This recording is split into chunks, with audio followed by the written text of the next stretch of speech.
Boom. Alright, we're live. And let me dump this over into here. Gonna get our guests up. Boom. Interview. Come over into this thing.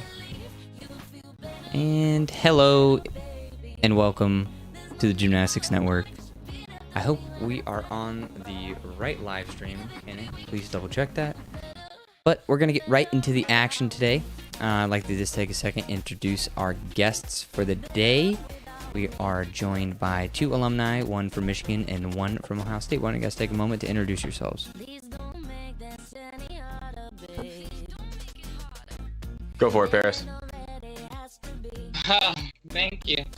Hello, everyone. I'm Paris McGee Jr. I'm an alum of the Ohio State University and a part of the back-to-back 2016-2017 Big Ten Championship winning teams. I was a floor and ball specialist, and currently today I am working as a fashion reporter in the city that never sleeps, New York City. Oh, Love it, love it. My name is Brandon Burns. I'm the current volunteer assistant coach for the Michigan Wolverines, former team member, did floor, rings, and vault. Currently, I am a speaker and business development specialist for Eric Thomas & Associates, but I'm super excited to be here to watch this meet today. well, we are very excited to have you guys in here today. Looks like we're just getting set up for our first routine over on the Ohio State side. And we're going to throw it over into that.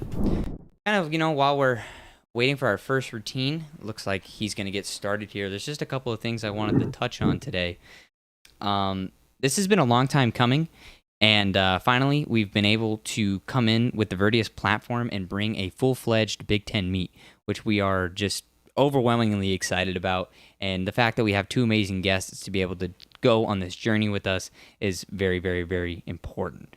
I just want to say, we've come really far, and that's due to the community and everyone kind of taking part and having some ability to trust in us. So we appreciate that. So really, this is a Big Ten meet. It can really swing either way. You never really know. As far as it goes for Michigan, this is going to be their last meet in the Big Ten before Big Ten Championship. So they're really looking to go undefeated in the Big Ten here.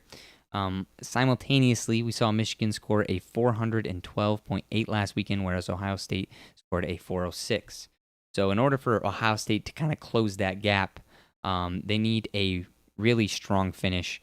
We've seen Ohio State really struggle on high bar and P bars the last couple of meets, whereas those notoriously are some of their stronger events. So if they can pick those areas up, we can definitely see them kind of come back in and be an all-star dominant team today. So looks like I'm gonna hand it off to you guys, and you guys can just cast your meat, do your stuff, and Ken and I will be here. If you need anything from us, always feel free to throw questions to us. Love it. Let's go.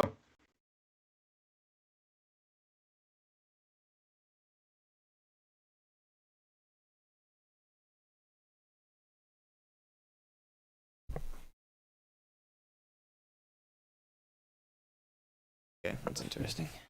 I also wanted to step on the mic just to say really quickly. Brandon mentioned us that he is a certified judge. So if you guys have any, you guys need any technical breakdown, or you wonder why somebody scored super low or someone scored super high, Brandon can also be doing that analysis. So make sure you guys drop your questions in the chat for both the guys. And I don't want to ice you out, Paris, but definitely ask those, gear some more of those technical questions and those judging questions to Brandon, because he has the most up-to-date knowledge about that stuff.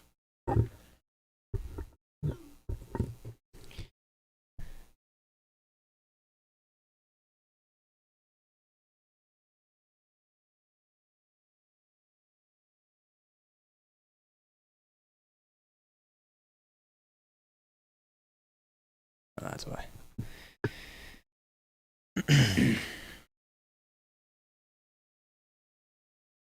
All right. I think we got that small little inconvenience fixed. You guys, to our casters, did you guys see the end of that routine there? Saw just the end of it. I believe that was Miles Miller with a nice 2.5 at the end of that. We'll make sure to check the scores and see if we can learn anything else about that routine. So, Psych, to the chat, the floor routines to look out for. We actually have some new singular graphics on routines to look out for. But I want to ask our casters, what are the routines that you guys want to look out for on your respective teams? For the Ohio State University, I actually was anticipating watching the first routine, which unfortunately I just missed. It was by the senior Sean Nyberger. And though I didn't see his routine, I definitely know why the coaches put him up first. He's an upperclassman. He knows how to deal with the pressure to compete in big competitions, and he has some extremely exciting skills. So that was a routine that I was hoping to watch. But let's also keep watching for Cameron Nelson and Jesse Tyndall, who will come a little later in the lineup. Yeah, those are some powerhouses. Right now, we're looking at Kazuki Hayashi, a sophomore from Fairfax, Virginia. Really talented gymnast. He's on a multitude of lineups and has really stepped into a pretty big contributing role from last year and especially this year on a multitude of events. This is just the first event that we're going to see Kazuki on.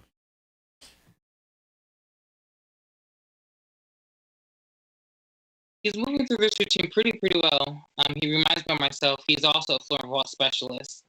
So I definitely know the training style of Ohio State when it comes to being a specialist on the team. But he is a great twister, and he is definitely moving through this routine very, very quickly and smoothly as well. And again, he's just a sophomore. So to be put in this position, I know how it feels. And he's definitely taking the pressure very well. Ooh. A straight leg, that dismount.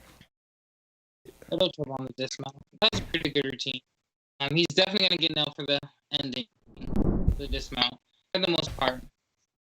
I think they can definitely feed off of that routine. So, Brandon, how much does a judge take off for a dismount like that?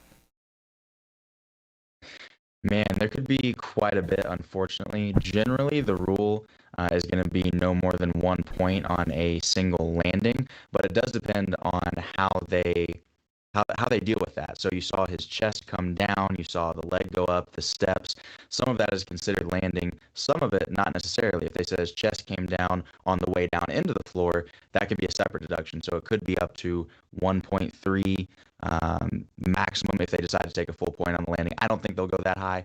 Probably somewhere around the 7 or 8 tenth range. So sounds like it's not too bad of a mess up on his floor routine, especially how good that the rest of his routine won. But let's get into it. This is Adam Wooten, another sophomore from Michigan. Absolutely. Originally from Nashville, Tennessee. Nice front double full, punch tuck full there. You saw that first pass, the double twisting, double back. A little bit too much power, had the big step out of bounds, and that is actually a double deduction. So he had the large step backwards, 3 tenths off, and then I think I saw his back foot just barely sneak out of bounds, which will be an additional 1 tenth. But ever since that first pass, he has been moving through this routine very, very smoothly.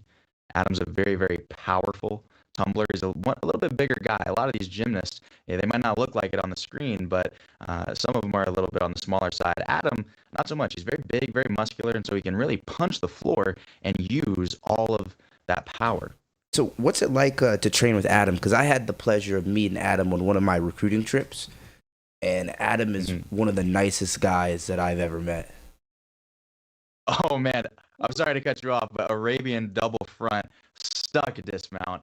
That's a tough dismount to do at the end of your routine when you're gassed, half twist, 2 flips forward, and then completely stuck that landing. That was phenomenal. But to answer your question, he is just a ball of energy. He's super fun. He's a light in the gym, and he's always got a smile on his face. So I love the influence that he's brought just to the culture, just to the energy in the gym at Michigan.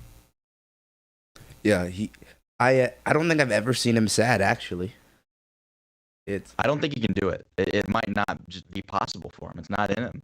Yeah, it's always great to have those guys on the team. One of those guys that I know that is like that also is Dexter, actually, the Speak of the Devil. Dexter's going up next on floor, and Dexter is an extremely nice guy, man. I met him during the JO circuit. Great guy, great family. He does floor and vault, if I am not mistaken. And we're going to be getting into his floor routine really soon, but we could expect to see him on a few more events. I feel so old, and so my memory is a bit. It's not that great. But if I'm not mistaken, Dexter was a freshman when I was an upperclassman, and I do remember him being in the gym. He is definitely one of the guys that I know the coaches rely on with consistency. So this should be a pretty good routine. That should score a lot better than the routine that we just saw.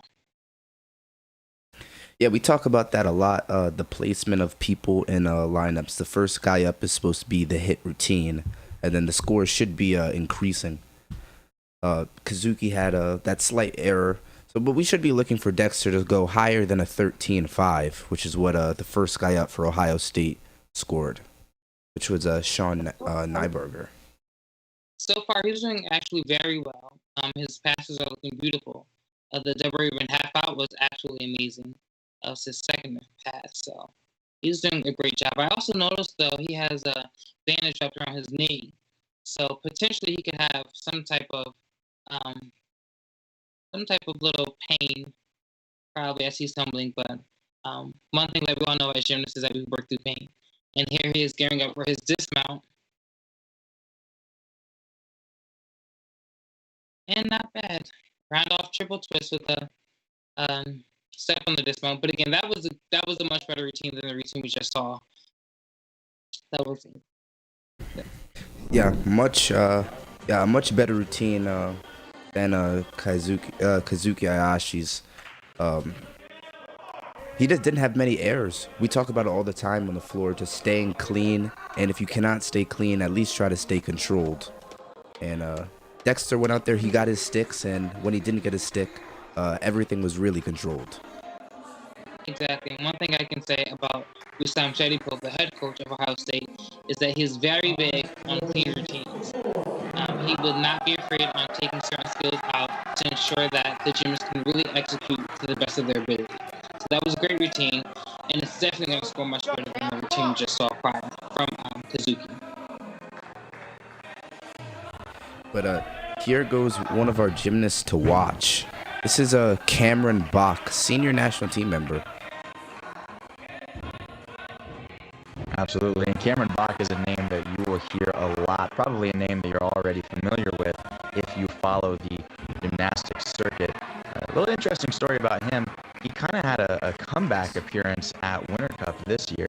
If anybody remembers last year at Winter Cup, not a bad performance, but not the one that he was hoping for leading up into the process for the, at that point, 2020 Tokyo Olympics, obviously pre-pandemic back then.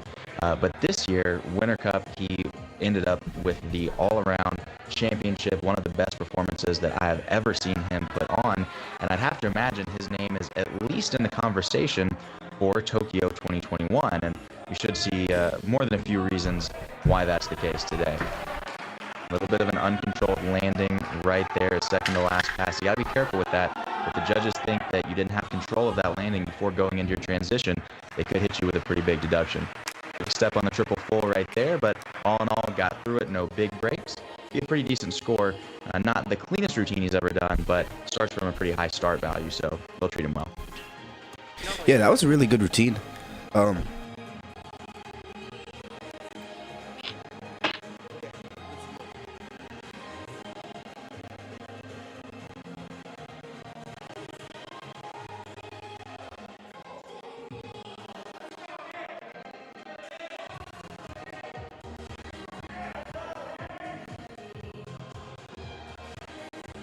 Absolutely, and you touched on that idea of expectations. One thing I can definitely say about Cameron, having been around him for a while, is he puts very high expectations on himself, and that's what makes him such a great leader, such a great team captain. So he won't necessarily be happy with it, but he will be happy that he got a hit and can continue on to the rest of his events unscathed.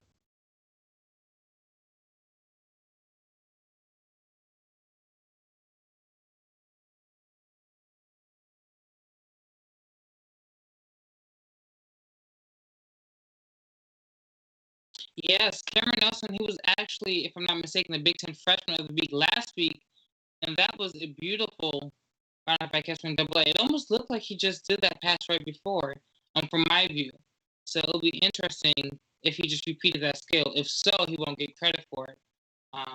However, if the first pass was a mistake, it was a late full.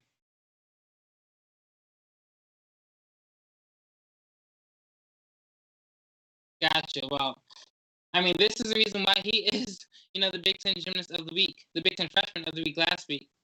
He definitely has huge skills, and this is a time when Ohio State would really need the big skills and the clean routines in order to kind of separate that gap from Michigan. Ohio State is ranked number 4 currently, and Michigan is number 5, so they're going to want to use their good routines, and this was a good one. So this is definitely the routine that's helping kind of build that momentum that Ohio State needs if they want to stay in the lead or possibly lead throughout the competition.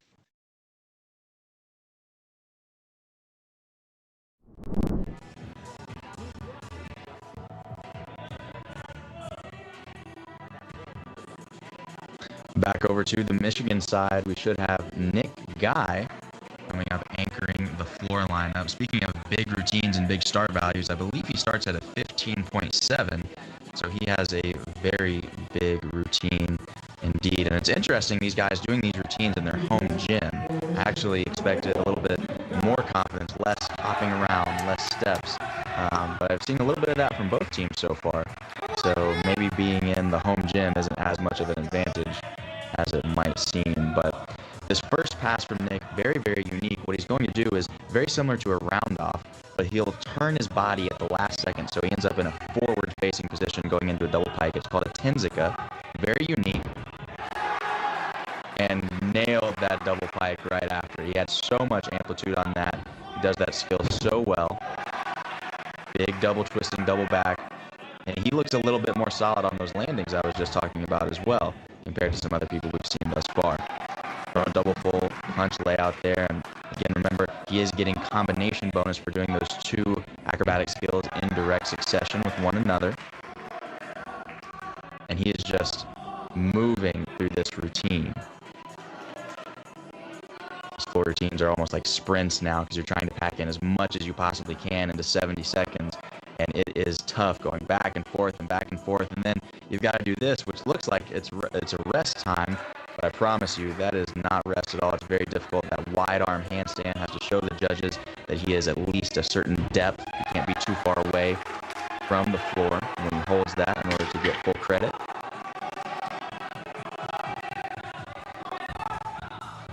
Big dismount, triple full.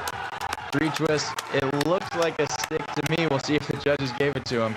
But if that was a stick, that'll be an extra 1/10 added onto his start value. And of course, no deduction on the landing as well. So that could be a huge number with that 15.7 start value. I see graduate assistant coach Uche Eke like that one too, giving the camera some love.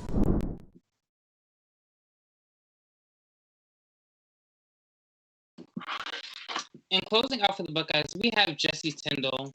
And Jesse actually has a special, unique story in himself. He is actually the youngest of the Tyndall brothers, who all actually were collegiate gymnasts. Jesse had 2 brothers, one at Penn State and one at Nebraska, and he is now on the Ohio State Buckeyes team. And he is my Buckeye brother. So here Jesse is closing out for the Buckeyes. And this is going to be another routine, and potentially might just be the highest scoring routine on the floor exercise for Ohio State. Opening up with a huge 2.5.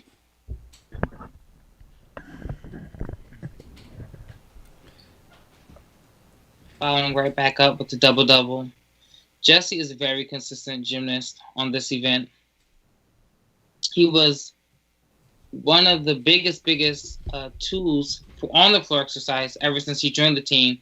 As a freshman, he was one of the vital gymnasts that were competing on the floor exercise for the Buckeyes. It's a beautiful connection pass. And Brendan, like you said, these guys are racing through these routines because you have to fit so many skills in such a small amount of time. But one thing that these gymnasts do is work. They work consistently. They work on endurance.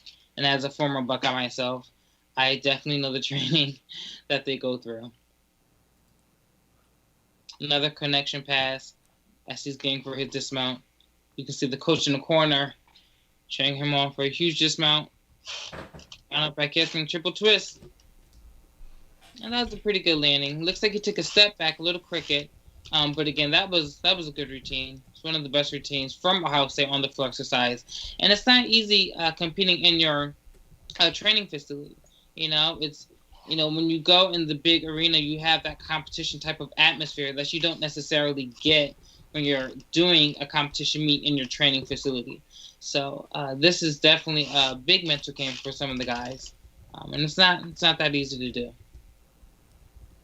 No question. I think it's a unique position that these guys are in right now because on one hand, it could be taken as it's less pressure because you're in your own facility. But on the other hand, like you just said, Paris, you don't come into it with the same mindset. It almost feels like an inner squad. So for some guys who are gamers, that could actually be a negative thing, right? Yeah, I definitely agree. I would say for me, on the floor exercise, it was a good thing. I didn't need too much pressure going into the floor, but for vault, I definitely love that competition type of atmosphere because I love the pressure. It was something that I needed to execute a good vault for the Buckeyes.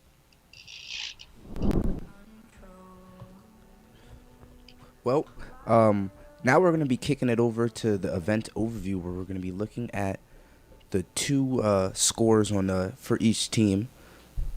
We're just waiting for our script to update, and that will come in at the same time that we see it. But we do want to remind you guys that we do have that donation stuff down below. We're sorry about some of the audio issues that we were having originally and some of the camera issues. We recently switched our cloud software from Zoom to Skype.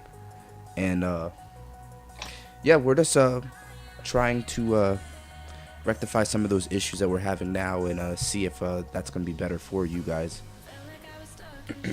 Yeah, we went on a switch because we wanted to bring more quality, and then, lo and behold. Funny, right? But yeah, I think it sounds pretty nice, and I think our commentators are doing a great job so far, and it's been pretty exciting. It looks like we're just waiting for these last two scores to come in. We are gonna have the straw poll stuff up today, guys, as well. And on top of that, make sure you guys take some pictures today. That was something that we didn't really get to do last time, but we're definitely more equipped to run that today. So please, please, please take some pictures, post them on Instagram, or just put them on your story or whatever, and just tag the Gymnastics Network. And we can put them up on the screen and kind of get an idea of who all of our fans are and what you guys are doing. I know it's in the middle of the week, but this is such an exciting and big meet. We really want to, get everybody interacted. And for all the people that, maybe have forgotten about the meet, it gives them a chance to be like, oh yeah, I forgot the Gymnastics Network is there today with Paris and Brandon. So I'm very excited for that, and we'll make sure to show that as they come in. We won't wait till the end every single time. But it looks like this is going to be the final score for the end of rotation 1 on floor, 68.25 for Michigan and a 67.67 for our friends at Ohio State. We're going to kick it back over into our left here as we're waiting for Michigan to get ready, and we are going to actually put up our who to watch here for Michigan on the Pommel horse. As this loads in, Michigan is an extremely stacked team on Pommel horse. That is something that we definitely want to keep an eye out for. As you can see here, we see Cameron Bach and Paul Judah. Cameron is currently ranked number 1 in the entire NCAA, and right behind him, Paul Judah. Both of these guys can absolutely put it down on horse, and after I talked to Paul this week, he had mentioned this team has the potential to go all the way up to a 70 on Pommel horse. But it looks like the first guy is going to be up, and I'm going to throw it back to our casters. Absolutely. This is David Willett getting his routine now. A little scissoring element there. And you guys mentioned the strategy behind who goes first and who goes in the middle, who goes at the end of lineup earlier. So just to reiterate that, typically your first man up in a lineup is somebody who might not get the absolute highest score. And you can sort of see that by the way he's circling, not taking anything away from him at all. He's handling this routine very well. But from some of the more elite course workers that we'll see later, you'll just see a little bit more extension, a little bit more distance between the body and the horse. But what David can do very reliably and consistently is exactly that. He hits routines, and he's a phenomenal person to put first up on Pommel Horse, because the reality is you just want to get that first routine hit and out of the way to clear the path for some of your big dogs, because horse is definitely one of the most mental events in men's gymnastics. So he did exactly what he needed to do there, get up, hit a pretty clean routine, and get Michigan started on the event. And that was a great routine, actually. That was a great routine.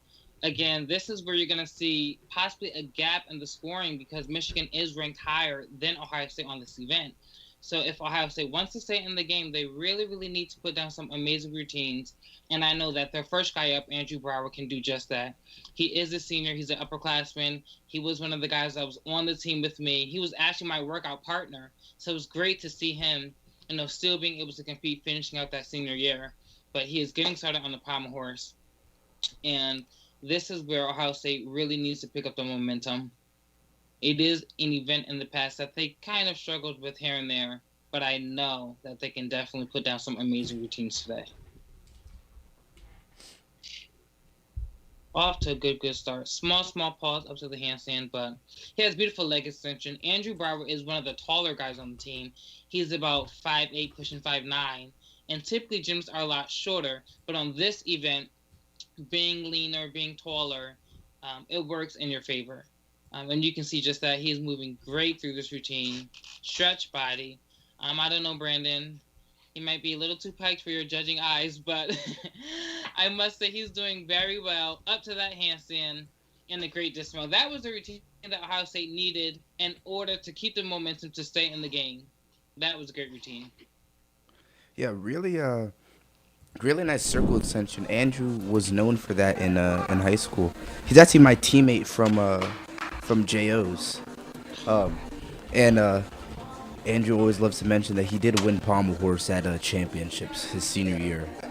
Sadly, Andrew was plagued by injury most of his collegiate career, so it is really nice, me being personal friends with Andrew, and also just seeing a gymnast that overcame a ton of injuries throughout his career get back out there on his last season and really do what he needed to do for the team.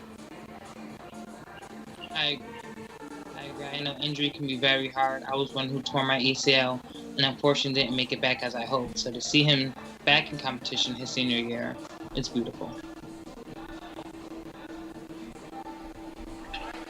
Definitely a great start to that Ohio State Pommel Horse rotation. This is senior Justin Murphy getting ready to go for his horse routine.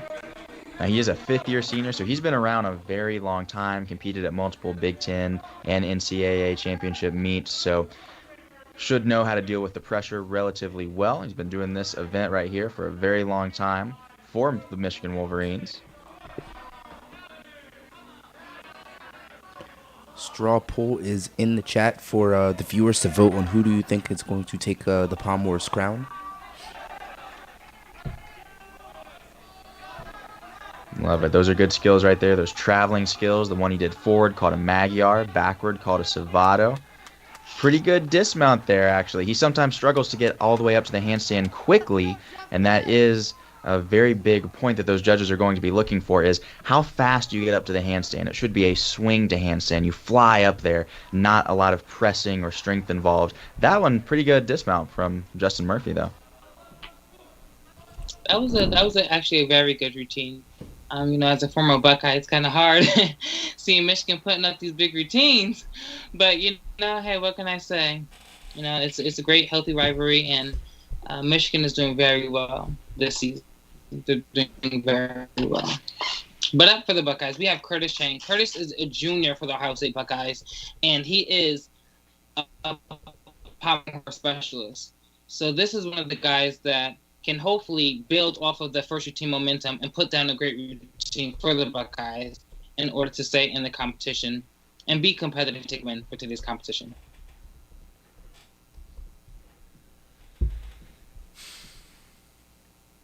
And here he is set up to go.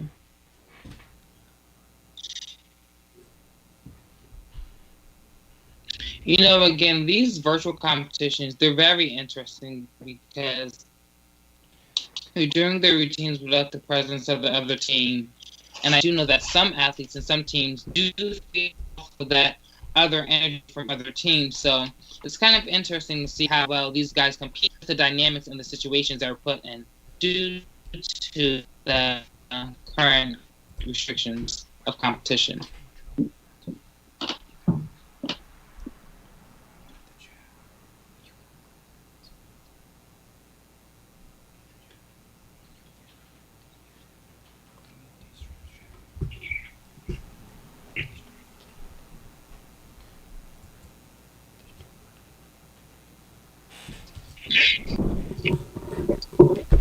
Pretty solid routine there from the Buckeyes. These both teams are doing what they need to do right now, which is just hit pommel horse sets.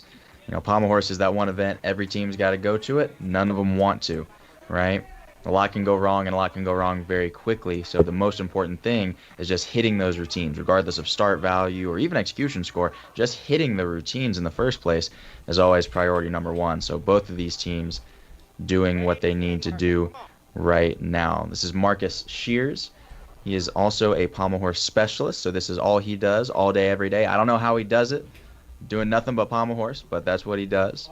And you'll see sort of the difference between those all-around guys or those guys who do multiple events and happen to work horse and somebody who is a horse specialist. If Marcus does what I know he's capable of doing, you'll see some really beautiful extension in his circles. He'll just seem to swing a little bit more freely. Right there already, those scissoring elements. A lot of amplitude on that. And you can just see the distance between his hips and the body of the horse. There's so much space there. That's really the mark of a great pommel horse worker. Very tricky work right there. Whenever you camp out on one pommel, it's called a flop sequence. Very difficult. The balance is so hard. You've got your shoulders leaning outside of the horse, your legs circling around the other side of you, and if you get off balance even just slightly, it's oftentimes too late to be able to save it.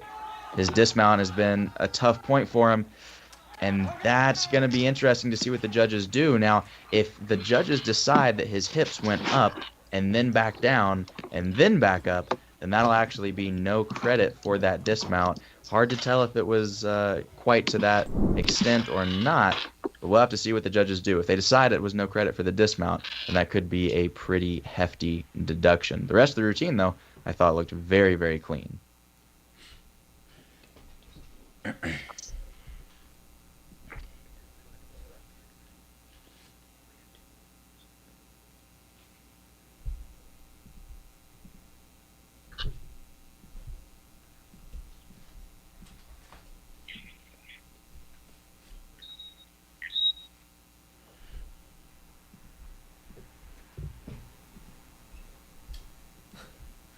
Here we are back with Ohio State. I'm actually losing connection here and there. So, Brandon, if you kind of see me quiet, just go ahead and join in and commentate for the Buckeyes. I'm not sure what's going on, but I have the Buckeyes back on my screen. They were gone for a short time. But we're back with the third guy up. Here we have Justin. He is a sophomore out of Georgia, and he actually scored close to a 14 last week in competition. So this is one of the guys that you can hopefully see put up a really nice score for the Buckeyes. Can we talk a little bit about the dynamic of Justin Achow, Angel Leone, Sean Naybarger on that team? And even we could throw in Kazuki and Donovan Hewitt, just some really powerhouses. Justin Achow was, national team essentially like his whole life for as long as I've known him. And has really filled some big shoes over at Ohio. Most definitely. He has definitely filled some big shoes for Ohio State, and he's also going to be a name to watch throughout future seasons. He is just a sophomore, so he is young, but he is very good. And it's the reason he's put in lineup on horse a little later down the. So here he is. Already you can see his beautiful extension. I mean, from the leg extension to the toe point, he moves extremely beautifully, and he has such a great pace. The pommel horse is an event where you do not want to rush under any circumstances. It's very easy to get to catch yourself off balance. So it's very important that you have a nice rhythm. Here you have beautiful flares. You really see the skill on the pommel horse. It almost looks like he's showboating. His flexibility But here he is. And this is going to be a great routine. That is definitely, in my opinion, going to be close to 14. And if not, it's definitely going to be much higher than last week, 13.7. Update the straw polls, everyone, because Justin just put on a pretty nice show and proved why he should be winning Pommel versus meet. I personally, I have my Pommel horse pick on Trevor Cummings. I don't know. He's a pommel horse specialist, and he's been putting up some pretty big numbers. I'm excited to watch him later in the lineup. Brandon, who's your pick for who's going to take the pommel horse crown? Oh man, you put me in a tough spot there. I actually know Trevor pretty well. We went to Flip Fest together, a gymnastics camp in Tennessee, owned by John Roethlisberger. So I used to hang out with him a ton, and he's a phenomenal pommel horse worker. Kind of like we talked about with Marcus. He just has that extension and the beautiful circling skills that you see from a lot of those pommel horse specialists. So he could definitely be in contention. My pick would probably have to be Cameron Bach, just because he has been on a winning streak with horse lately. He's been more consistent than I have ever seen him. But his teammate right here, Paul Judah, that very, very difficult skill right there, does the flare all the way up to handstand and back down. We just saw these flare skills from Ohio State, and I love watching them. It's so dynamic, adds a lot to the routine. And it's funny, this is the one thing that judging this to me is like impossible. Whenever you flare and you're doing all of that, it just makes the routine so much more interesting, and he is pumped up about that one. And that's one thing about Paul Judah, is his personality is injected into every piece of gymnastics that he does. You saw him putting the arms up, getting the guys fired up, and that is almost as valuable, I think, to the team as his actual gymnastics, because he's putting the energy in there and he's getting his boys fired up. But that was a phenomenal routine from Paul Judah.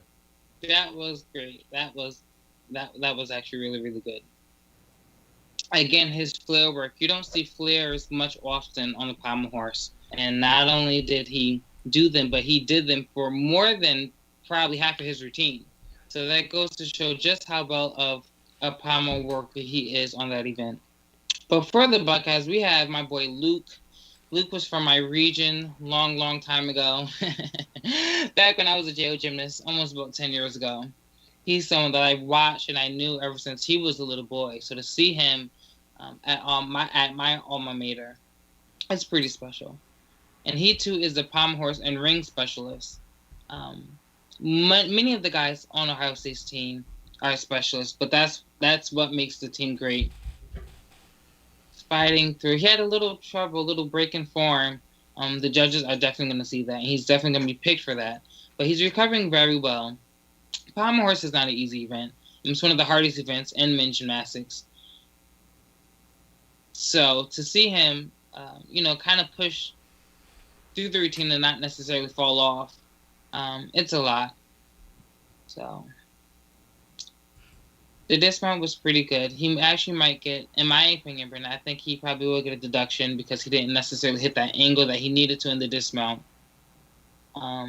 But again, he pushed through it. He didn't fall off. So that's one of the biggest things, to stay on the horse, whatever you do. Stay on the horse from beginning to end. Stay on the horse. Building. That's the name of the game on pommel horse. Stay on and stay clean. But a lot of times you see, people can't stay clean, and then it's just more important just to stay on the horse. It's one of pommel horse is that event where if you fall off one, there's no good place to get back up. It's like your rhythm is messed up. You might have fallen in between a skill, and I just feel like pommel horse is not the event that you want to fall on. Avoid falls at all costs. It's such a nerve-wracking event already before you've fallen that when you add in the added pressure of knowing that you just fell and you've got to control the damage after that, I think it's definitely one of the most difficult events to recover on. But love the fight that we saw there from Luke from Ohio State. You mentioned it's so important just not coming off the horse. Obviously, you want to avoid that 1-point deduction, but just from an energy standpoint, I know that the guys that are around him, his teammates, love to see that fight. Right? It just gives them so much more energy. When somebody falls off the apparatus, it really can kill the energy in the room, but that fight is great to see. Cameron Bach up on the pommel horse now. Nice traveling skills. Some of those traveling skills are actually requirements. You have to do at least one skill that travels from the length of the horse to the other end. More good flop work there. I must say, oh, Too bad right there. He was such a great routine, and you saw him just get a tiny bit off balance, and then it was too late at that point. He was too far gone to correct it. I was gonna say Cameron has great form. I'm not there in person, but I can see from a distance, just from the angle, that he has beautiful leg extension. From the knees, from the straight knees to the pointed toes. He's definitely a beautiful gymnast to watch, and that helps with gymnastics. That helps. So he had 30 seconds to get back up on the apparatus.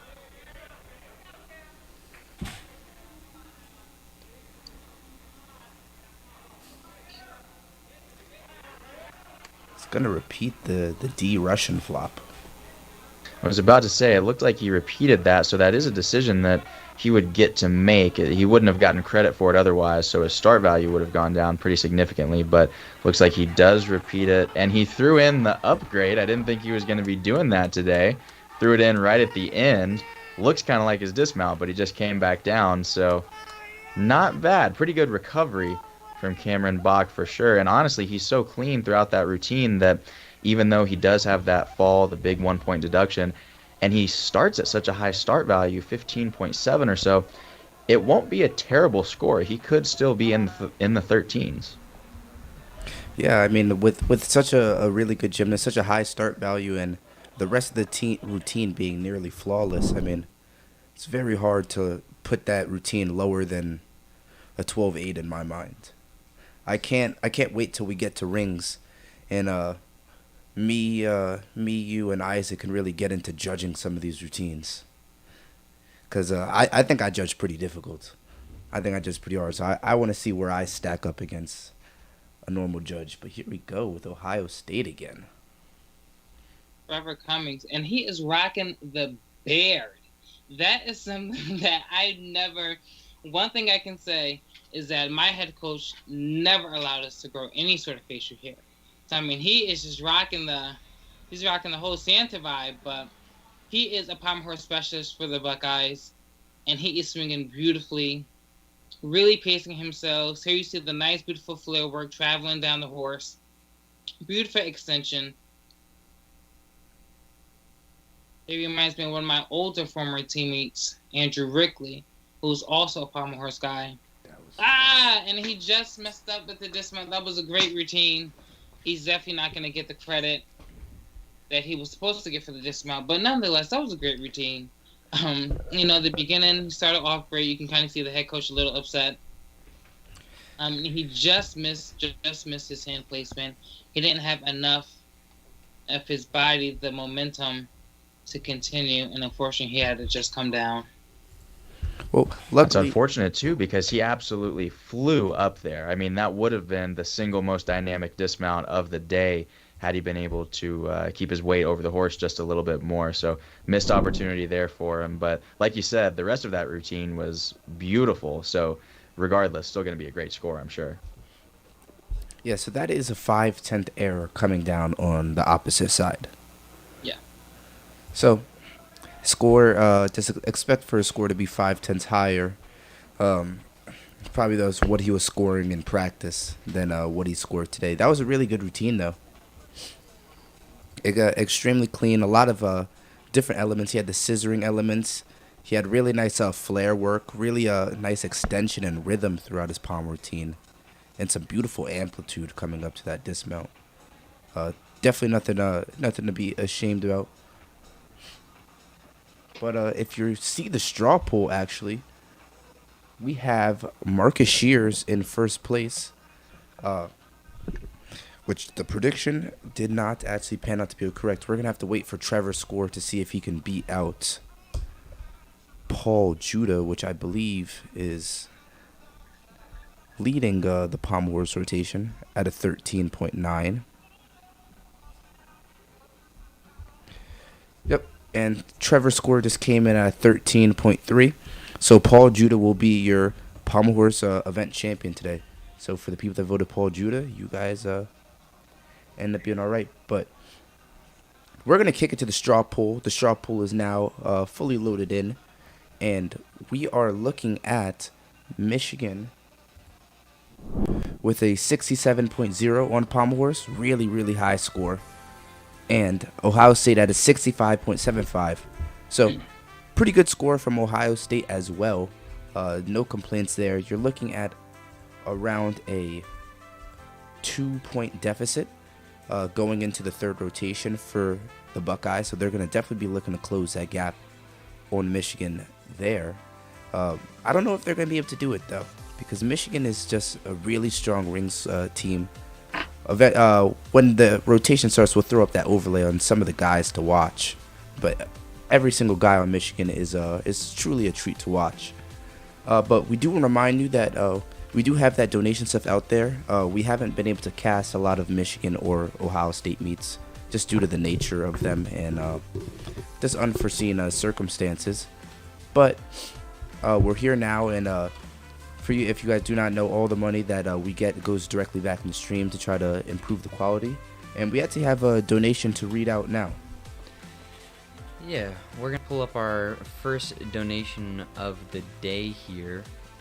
We have two ways that you can donate. You know, we have our Venmo, but we also have a link in the description as well. But we have a donation from David Lilly. It says gymnastics. So thank you, David Lilly. I really appreciate that. Another thing too, guys. Michigan ranked number 1 on rings in the entire NCAA. Let that sink in.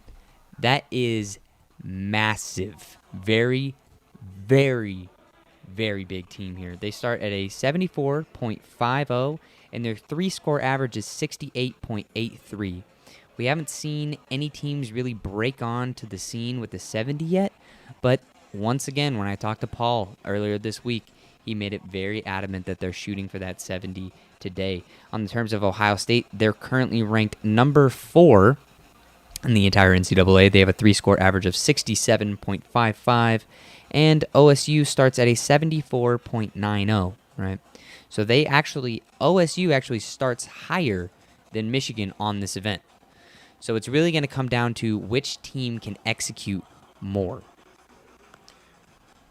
Yeah, it's all going to come down to execution. Michigan has been executing at a phenomenal rate this year with, I think, an 8.6 average execution across the entire meet, which is unheard of, really. It's an extremely high execution score, and that is counting everybody in the meet. So definitely something to look out for. I think Michigan's going to stand the testament of time, and they're going to hold up on this rings rotation. But anything could happen on rings. One incorrect strength move or one failed dismount, and Ohio State's right back in it. But to the chat, Marcus Shears and Paul Judah did score a 13-9, so they technically did tie for the Pommel Horse title. But ties in gymnastics are broken by the higher execution score. And since Paul Judah had a 1.2 off his Pommel Horse score, so an 8.8 execution, and Marcus Shears had an average of an 8.25 execution score, Paul Judah is going to end up taking the event title.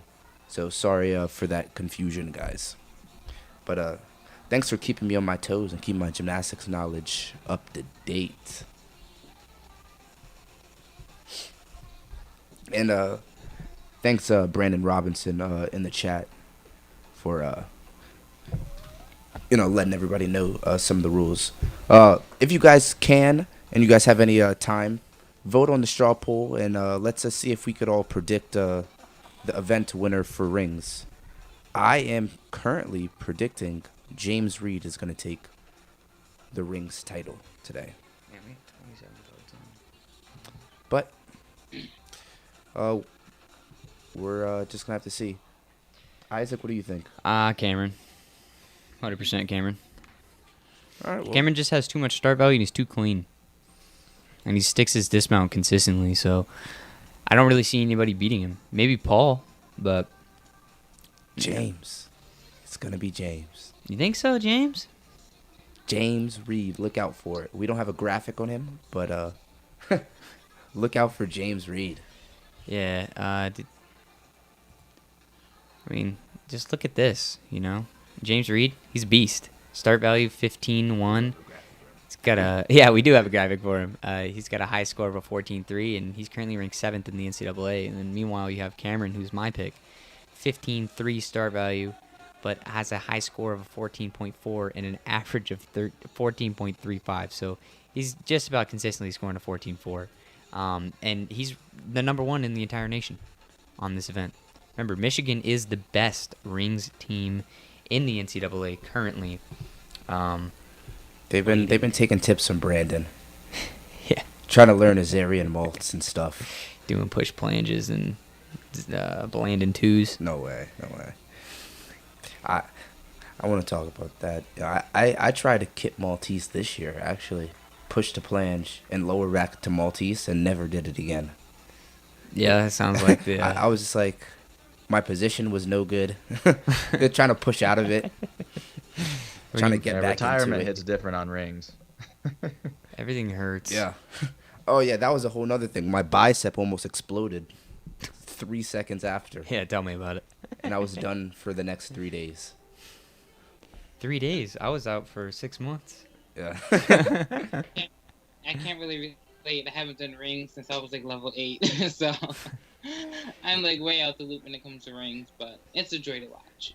Honestly, looking at rings routines makes my bicep ache. Just seeing somebody do, not kit malt. Kit malt didn't hurt too much. Whenever I see a nice back uprise Maltese, I'm like, wow, those biceps are burning.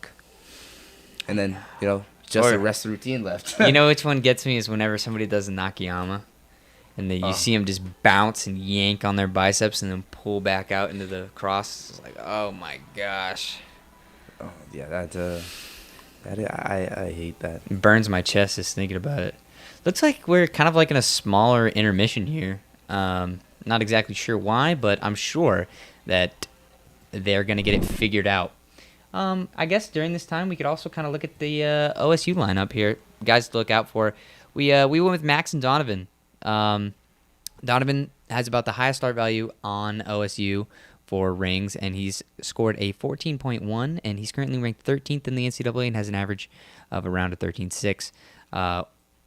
While Max, on the other hand, 14.9, a little bit lower start value, but he's doing some really clean sets, doing all right for himself. But it looks like we're going to get started here on the Michigan side, throwing it back to our casters. Awesome. So this is Anthony Toffick out of Ontario, Canada. Really been making a case for himself on rings just over the past couple of months. He was not always consistently in the lineup, but gotten significantly stronger really just this season. You see those straddle planches there. Second one a little bit high. That first one almost dead on. Those positions, they will absolutely kill you on. Remember, everything has to be held for 2 seconds, and flat means flat in the judge's eyes. So any hip angles, any shoulder angles, they will definitely be picking up on that. Pretty good giant work there. That is a requirement. And then half in, half out dismount with the stick. So he does still get a stick bonus for that, even though it's a slightly easier dismount, not the full value that somebody would get from doing a more difficult dismount. But I see Canada's got the green flag out, and the green flag is always good because that means you landed and you didn't move your feet. So very good start from Anthony Toffick. Yeah, that was a really good lead-off routine. You saw there wasn't too many super difficult strength moves. Just a basic planche work, but he had really good handstand work. His swinging elements were very little deduction, and he had a stuck dismount. And nothing. I have no complaints on that routine, especially for a lead-off spot. I think he has earned that spot and is proving it every single time he goes up to compete. Yeah, man, gymnasts are some of the strongest people in the entire universe. Watch them go and do rings. Some of these guys' biceps are bigger than my entire head. So it is really interesting to be able to see kind of the progression that continues, and guys just seem to get stronger and stronger every year. Up first for the Buckeyes, we have Max Andrushenko. He's an upperclassman. Beautiful cross position. And again, high bar. Oh, excuse me, Jesus. The rings. It is about positions. Here he is doing a straddle planche. Beautiful extension. Beautiful cross. Holds each movement. Max was actually the Big Ten specialist of the week last week. So again, you will see him on the parallel bars and the high bar. And he is the gymnast, consistent gymnast for the Buckeyes that they really need in the leadoff position. Some of you may have saw earlier Angel Leon, who was another big guy for Ohio State. He is unfortunately out of this competition due to injury, I believe. So Ohio State is missing some of their key guys, and so a lot of the other guys are kind of filling in these big roles and big shoes. I mean, Ohio State is doing everything that they can, to be competitive in this competition. And that was a great start from the Buckeyes. Beautiful dismount, small hop on the landing, but that is a deep dismount, so he will get credit for that dismount. And overall, that was a pretty good routine. That was a pretty good starting out routine. He doesn't have the huge start value, but he does have a decent start value to get the Buckeyes rolling. Let's really get into it. Last year, actually, Max had that shoulder injury and came back, and actually was able to compete rings. And now you see he's competing as if he didn't even, tear his shoulder. Really nice to see that. Max is a really good rings gymnast. Used to be farther down in the lineups, but I'm assuming that his shoulder is probably hurting him a little bit and is holding him back. Because this is really his first full season of coming back at competing rings. So, really nice to see Max back in lineups. Absolutely. Back to the Michigan side, this is fifth-year senior Thomas Paul, mounting with another back upright straddle planche.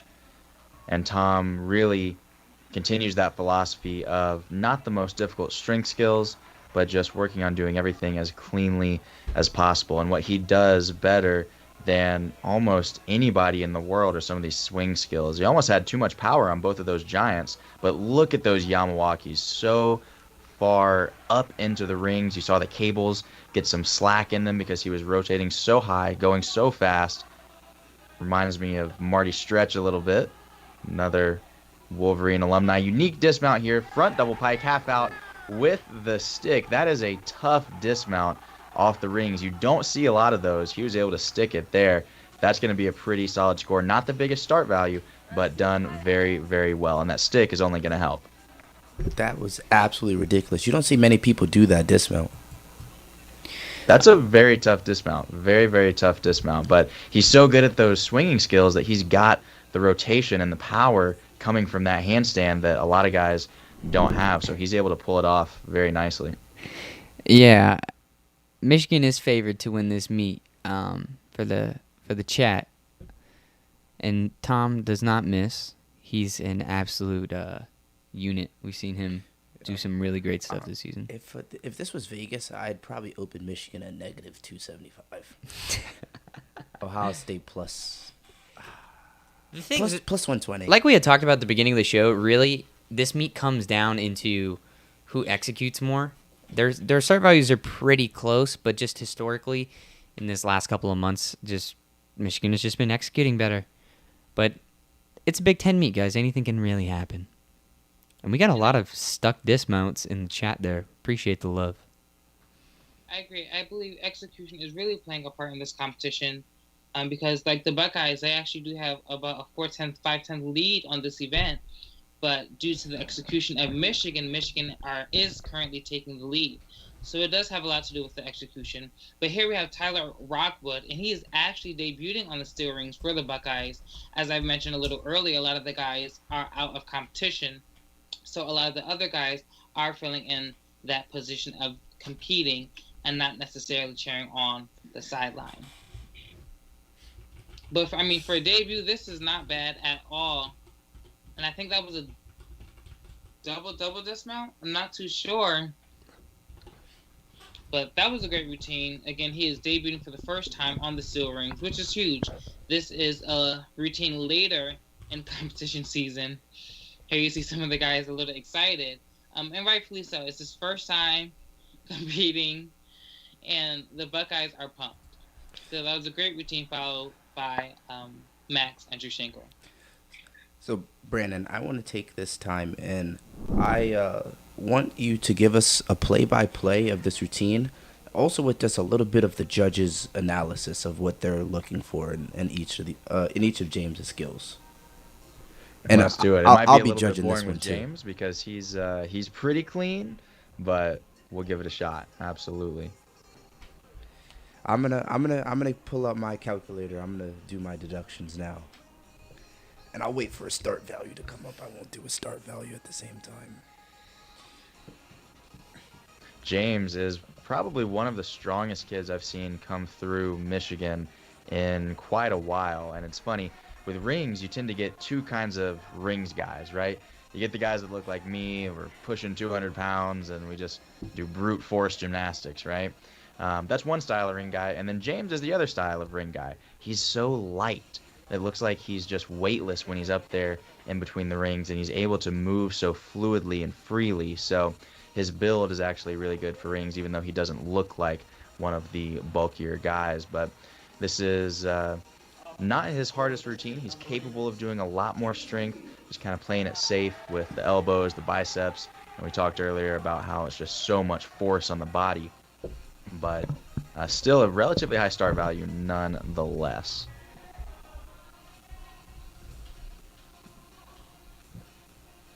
So starts with a back kip Maltese, maybe 1/10 off high on entry. He's got to be careful with how long he held that, though. He looks like he started moving a little bit early, and any short hold is 3/10 of a point. That straight planche, though, done very, very nicely, perfectly flat. Giant, pretty good. Another 1/10 there for that balance check for sure. Yamawaki's pretty good. On that second Yamawaki, he's got to be really careful not to show any support between the ring. He should be flipping through them, similar to how we saw from Thomas Paul. You don't want any support, or they'll start taking tenths away on that as well. Double twisting, double back dismount. Another stuck dismount. Just a little low. That'll be one. A little bit of a early leg separation. Potentially another one there. But, of course, he gets 1/10 back for sticking that dismount. So very, very clean all in all. Other than that first back kip Maltese, and that was borderline, I would say no 3/10 deductions for me, mostly ones, so pretty solid. I think I had about like 4/10 off going into the dismount, 4 or 5 tenths Right. off. It's kind of hard, just with the virtual nature of it, just being able to count deductions. But yeah, I had a deduction every place that you said, and the back kip to Maltese was a little bit high. And then some of his handstands as well, getting into his giants, were a little bit shaky. For the fans out there, when gymnasts do a back giant on rings, you want to make sure that they are going to a handstand with straight arms, straight elbows, and there is absolutely no movement in their body. Any slight bend of their back or any little wavering in the handstand can be interpreted as a deduction, and most likely will be interpreted as a deduction. So it's really important because a lot of skills start and finish in a handstand along with your dismount. So it's very important for gymnasts to have a really good handstand work going into the ring set. I'll say that handstand is definitely one of the most important skills, not only in all of gymnastics, but especially on rings. You can kind of get away with a lot more technique-wise if you have a really strong, solid handstand. So very, very important skill for sure. All right. It's really funny when gymnasts grow up. They hear all about how this is important. It's very important to have good flexibility. And as a kid, you kind of just wave it off. You're like, me, be quiet, old man. My old coach. But it always comes back. It always did. Just trying to picture you saying that to Gennady.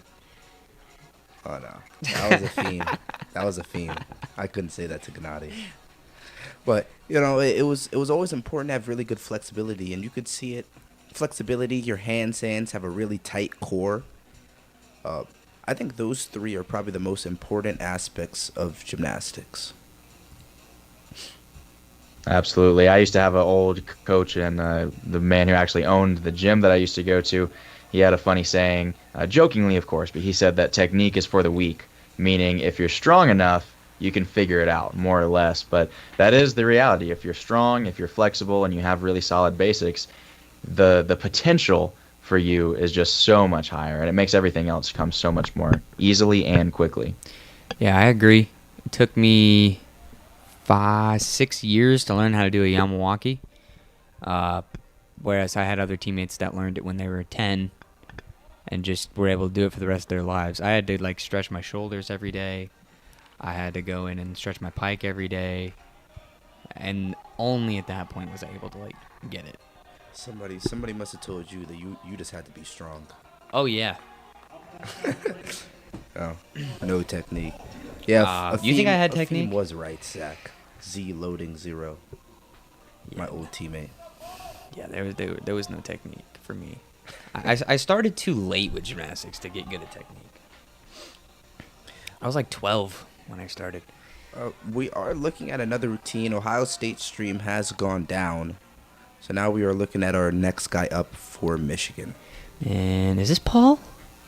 This is Paul Judah. Let's Very get unique it skill in. right there. I don't know if you caught that, but that was a straight body, straight arm press to handstand. You don't see it too many of those, mostly because it's way too hard.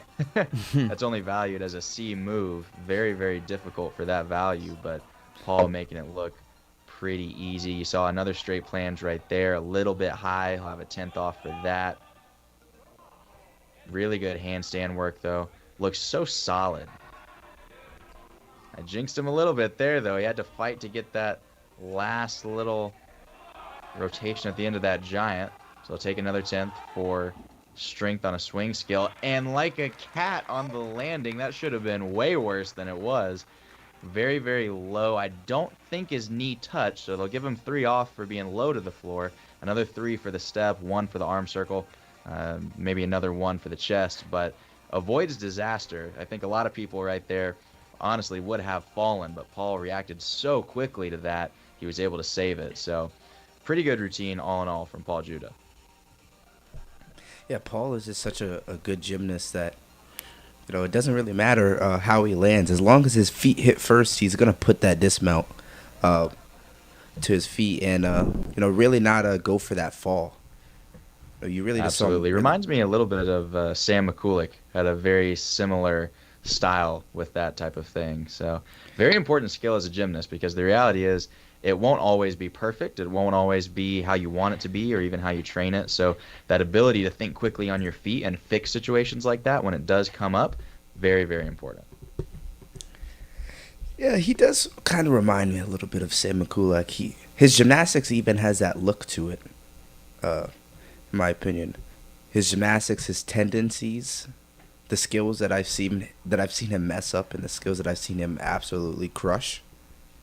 It's all very Sam McCulloch, Michigan-like. So it looks like, to me, that's really good luck going into the Olympic year. Yeah, right. Sam McCulloch was able to go to the Olympics while he was in the college system and the NCAA system, and Paul Judah's gonna be looking to do the same. This is our gymnast to watch here, Donovan Hewitt. This kid's a man. He is. He's huge. He's huge, and he's only a sophomore. So Donovan is by far my favorite athlete on this event, and even the vault exercise that you'll see him on after. But again, he is a huge ring guy for Ohio State. He has a start rate in the mid-15s, and if he puts down a really good routine, he could score in the 14s, and that's what Ohio State needs.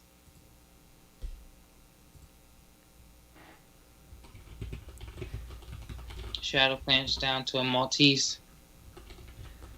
That elevator sequence. Tech Yamawaki, Pike Yamawaki. These Yamawakis are a little lower, in my opinion. I'm not the judge here, but I will say that I do believe that Donovan did need a little bit of higher swing in order to complete those skills and not receive deduction. But as Brendan had mentioned earlier, a lot of times you have the 2 types of ring guys, really strong ones, and then the 1-2 who who swing well, and he is definitely the stronger one. You kind of saw him struggle on that dismount. He took a number of steps, landed low. So this is going to be one of the lowest scoring routines for Ohio State on the rings. But again, he's young. He's only a sophomore. And a lot of the guys in the roster on the team are the younger guys. There are not many upperclassmen in the lineup. So to have these young guys in lineup, it means a lot because later down the road, they're going to be some heavy hitters for Ohio State in future seasons to come. Yeah, I mean, Donovan, he really only messed up his dismount. He had a couple bobbles on the handstand, but his positions were relatively pretty good. Give or take a couple tenths, and so was his swinging. I think he's going to be going back in the gym this upcoming week. Actually, tomorrow. I forgot. I keep forgetting that it's Wednesday. He's going to go in the gym tomorrow and really grind that dismount out. And again, like you just said, today's Wednesday. Who competes on a Wednesday? So the preparation for this competition to compete on a Wednesday, it's not easy. I know for Ohio State, this used to be one of the rest days, or one of the harder days, depending on the schedule that you went by. So to kind of adjust your whole training for this one competition and then kind of go back to normal, it's not easy either. So it's a lot of circumstances that these athletes are facing, and just to be able to compete to the abilities that they're doing today, it means much to their potential. It does. Absolutely. And talking about that schedule, Michigan really with an unprecedented schedule this week. They had their competition against Minnesota in Cliff Keen Arena in Ann Arbor this past Saturday. Then they have this competition right now, obviously on a Wednesday midweek. Then they go to Penn State, I believe, on Saturday, this upcoming Saturday. So 3 competitions within 7 days, pretty much unheard of. Yeah, and it's kind of allowed them to use that time that they would normally spend doing inter squads to get more competition experience. I talked to Paul. They said they were going to be doing an inter squad today anyway. But through the power of Verdius, we've been able to create more opportunities for these guys to be able to go out, compete, and get some more experience. But let's get into Cameron's routine here. I have Cameron taking the event. He's got to score above a 14.4 to beat his teammate James Reed. Absolutely. Solid uprise Maltese there. Little bobble on the uprise flange. Probably 1 and 1. Another 1 for the high angle on that straight flange right there. All in all, not bad, though. He's just getting nickel and dimed. No big deductions. Obviously, swings very, very well. Cameron has a really great balance between those good swinging skills, but also being pretty strong. For an all-arounder, he is one of the stronger rings guys that you will see. Getting ready for the dismount now. He does a double-double, so 2 flips, 2 twists, tucked position, and another stick. Michigan's had a lot of sticks today, more than what I've been used to, honestly. So that's really going to help them in more than one way. Obviously, you get the 1/10 back for sticking the dismount. You avoid any deductions on the dismount, at least for the landing portion. But then you see everybody gathered around there getting fired up. The team just loves it. It really adds some energy into the arena, or in this case, into the practice facility that they're using as the arena. So I'm sure they'll be able to take that momentum and bring it into the next event. Yeah, that was crazy. Yeah, that was pretty hype, man. That was like one of the best routines I've ever seen. Like a little bit on that Maltese, but then after that, he just I didn't see anything. Yeah. And his dismount was so cat-like. Yeah, just came down ever so softly. Those all-arounders that have that air awareness that I can really see the ground before it comes. Like for somebody like me that just did rings, I was so bad at seeing the ground. But Cameron's on floor, he's on P-bars, he's on vault, he's on pommel horse. A bunch of events. He's on everything, right? So for him, seeing the ground is just another thing. For me, it was a 2-a-day type of experience. That's a good point that you made, Isaac. I think that a lot of people don't realize the different things that specialists, kind of experience versus those things like all-arounders. So I didn't even think of that because being a floor and vaulter, all I did was have to, worry about my landing. So that's such a unique perspective. But here we have for Ohio State, my boy Luke. Beautiful kips of Maltese. Luke is a pommel horse and ring specialist. Beautiful cross position. He's definitely a guy who can not only do the strong elements, but he can also swing very well. And that's what rings is all about. It's about the strength movements, but you need to be able to swing. Yeah, that's a set right there so far. Doesn't look like he makes the front giant though, Cannon. I I'm don't not did sure what that was supposed to be, so that's definitely going to be a big deduction. did he go for a front giant? I don't know. I don't I know mean, what if that that was. was a backup covered Rizal, it he's pretty going for well. virtuosity. I almost thought he was going for a strength move. Honestly, I didn't know. Yeah, It almost looked like he was going for a planche. Almost. Yeah, it looked like he was going for like a backup right straight planche, right? and then That's it what looked I like he thought. was gonna go to handstand, and then he was like, "Nah, I'm not going to handstand. I'll just go to support." And it's like, what? Now, if you're a judge, Cannon, are you just giving him a backup Rizal for that, or are you gonna say, no, you ain't getting Scots free? I don't think I'm in a good position to answer that. Brandon, what are you gonna give him that? It depends. Unfortunately, the stream got a little choppy for me right around there, so I didn't get as good of a look as I would like. But it depends on what it looked like the intention was. So if he just went up to that position and then pretty quickly made the decision to swing back down into the L, they could just give him back a prize L credit if it was smooth enough. Now, if it was clear that he went up, tried to hold a straight planche, or tried to go up to a front giant, whatever that was supposed to be, if it was clear that the intention was something different, unfortunately, then there will be a lot more deductions associated with it. 5/10 if you swing back down forward, plus a whole host of other things that they could throw in there. So it depends on how smoothly they decide he covered it up. It's kind of up to the judge's discretion at that point. So this is a really good segue because what I've realized is that all the schools have judged differently. I've heard it from my time on team, my time talking to athletes that, oh, OU gets judged too unfairly at home. Illinois gets judged unfairly at home. Penn State gets judged unfairly at home. I think that they're going to give that a backup prize to L. And if I was a judge, I'd probably take off 3/10 for it. And I want to ask for your opinion. What do you think about the judging disparity between teams? It's interesting. I think that there is some truth to it. I think I have seen some teams get overscored here and there. I think it's relatively inconsequential in the end because at Big Ten championships, at NCAA championships, whatever the meet happens to be, that's really the end all be all, right? Like we'll find out who's the best at those meets. So I think it gets talked about a lot, but in the end, how much does it really matter? I'm not so sure. I also know that there's a lot of just individual perspectives. One coach brings his team to, one away meet, and then they have a terrible time. They think they got underscored, and now it's a thing that's talked about for the next decade, right? So there's some truth to it, but might be a little bit overplayed in my opinion.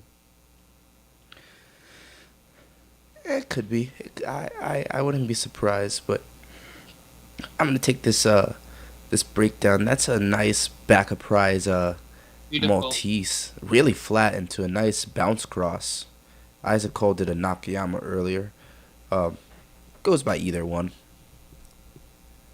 And this is Josh Seltzer. He is an upperclassman, and he is a specialist on the rings for the Ohio State Buckeyes. So this is why he's doing exceptionally well compared to some of his teammates that competed on this event. He is a specialist. This is what he trains day in, day out. And he actually has competed at other events as well.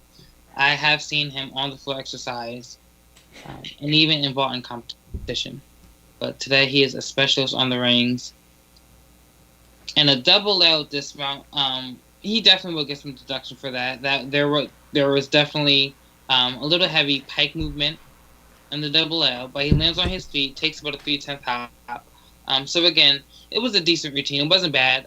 It was definitely one of the better routines that we have saw from Ohio State, who did kind of struggle on this event. So it's a pretty good routine. And you can really tell the difference in the start value that we mentioned earlier. You said that Ohio State has a little bit higher start value on this event. It really exemplified in those last two routines, I would say. You saw a different level of string skills there, even from James Reed and Cam Bach on the Michigan side. You're still around that E level, right? Backup prize Maltese is an E. That's as much as we saw over there. Done very, very well, thus the high scores. But on the Ohio State side, you saw the Azarian Maltese, you saw a couple bounce crosses. That's a different level of strength that we didn't necessarily see from Michigan. So if they can clean that up a little bit, they have the potential to score very, very high on rings. Well, we're going to be kicking it to the event overview. Right now, the straw poll is up, and you could see that we had Michigan as our top winner for the rings, and it actually ended up coming true by a half a tenth to James Reed, who's in second place. Straw poll was actually predicting perfectly for this competition. So really nice to see that. We're waiting for our script update. And when that does, I will throw it to the event overview so you guys can see the updated scores. But we are looking at around a 6-point lead for the Wolverines over the Buckeyes. Yeah, it looks like the chat was correct on Cameron Bach, as I predicted as well. Right behind him, James Reed. Really, really good stuff from Cameron. But as you see, the end of third rotation, Michigan with the 69.45 on the rings. Like I said, Michigan was really shooting break that 70 today. Unfortunately, they didn't quite make it, but a 69.45 on rings, I believe, is the highest score we've seen on rings from any team this season. So props out to Michigan, man. You guys are doing something correct over there, and it looks really nice. Ohio State looked like they just struggled a little bit more on rings than they normally do. A little bit harder, a little bit more struggle on their landing. Quite unfortunate, actually. Looks like we're getting a movement in our scores here a little bit. But either way, really nice stuff coming out from Ohio State as well as Michigan. Like Hannah was saying, the gap is just starting to get a little bit bigger than what we're used to. So hopefully they can kind of pick it up here in the next round. And we got some really good guys lined up for kind of the next section of the meet here. Michigan's currently ranked 7th in the NCAA, while OSU is currently ranked 4th on vault. Michigan actually has below a 71 for their three-score average. They have a 70.85, and Ohio State has an average of 71.4. So Ohio State is statistically a better team when it comes to the vault exercise here. The guys to look out for on the Michigan side are going to be Paul Judah and Nick Guy. You saw Nick as well on the floor exercise do an amazing job. And, of course, Paul is an all-around amazing gymnast. As for the Ohio State side, we would love to see Sean Nayberger and Donovan Hewitt. That was Paris's pick for vault that he had mentioned on rings as well. Donovan's a very talented gymnast, and Sean is right there with him. Both these guys can put down some really great vaults, and we're going to see a beautiful Yurchenko from Sean today. Forgot to mention that we do have that donation stuff down below. Don't want to sound like a broken record about it, but we do have that link below, and also the Venmo QR code. We really want to keep this stream going and just keep upgrading the quality. I don't know if you guys have seen it because we haven't casted Michigan or Ohio State much, but any support that you guys give, is really appreciated. Scott Burns in the chat, man. That is exactly what I want. I've been working really hard on the stream, not just in content and producers and everything else that we do, but with making it feel more and more kind of like a TV cast. Obviously, we can't do multiple camera angles yet, but we're definitely working on doing that. So to hear that you feel like it's watching a TV broadcast, that's what I've always wanted. So that makes me really happy. We apologize for some of the inconvenience at the beginning of the stream. Like we said, we're still in testing sometimes, and we were actually testing out some new software today, our cloud software. We switched over from Zoom into Skype, thinking that it would fix all of our problems, but with technology, there's always something else around the corner. But that's kind of the beauty of growing from this grassroots space, right?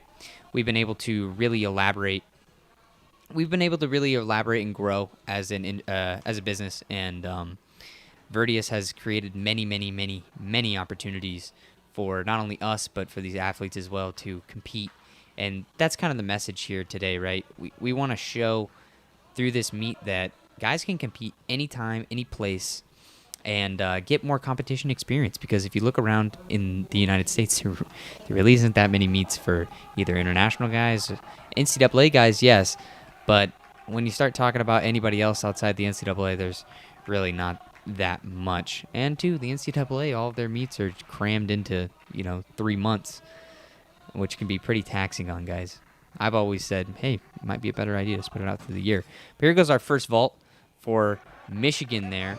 That was Miles Miller for Michigan. Looks like he took a pretty big step back on that cause double full. But looks like he's going to start from about a 4.8 on that vault, and hopefully the rest of Michigan can kind of pick it up, because that is going to be deducted quite heavily for such a large step. But over on Ohio State, we got Cameron Nelson, and I'm going to throw it back over to our casters.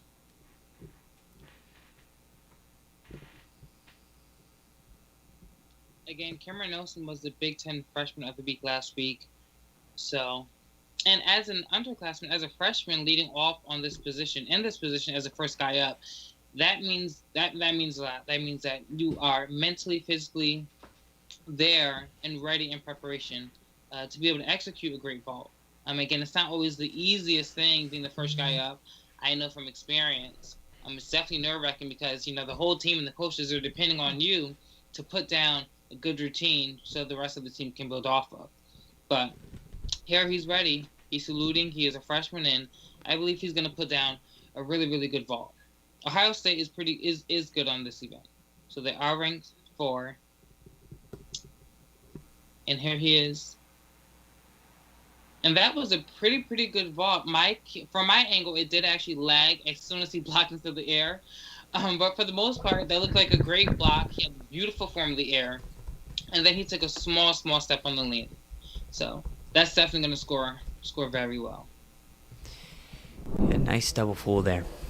Thank you, Jelani, for the donation through Streamlabs. We appreciate that. Looks like we got another donation in as well on our other thing. Hold on, let me pull this up.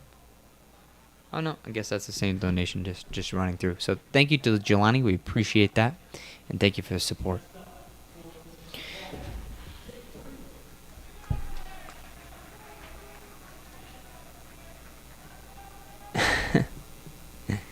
Yeah, we try to let the public know as much as possible about kind of the state of gymnastics.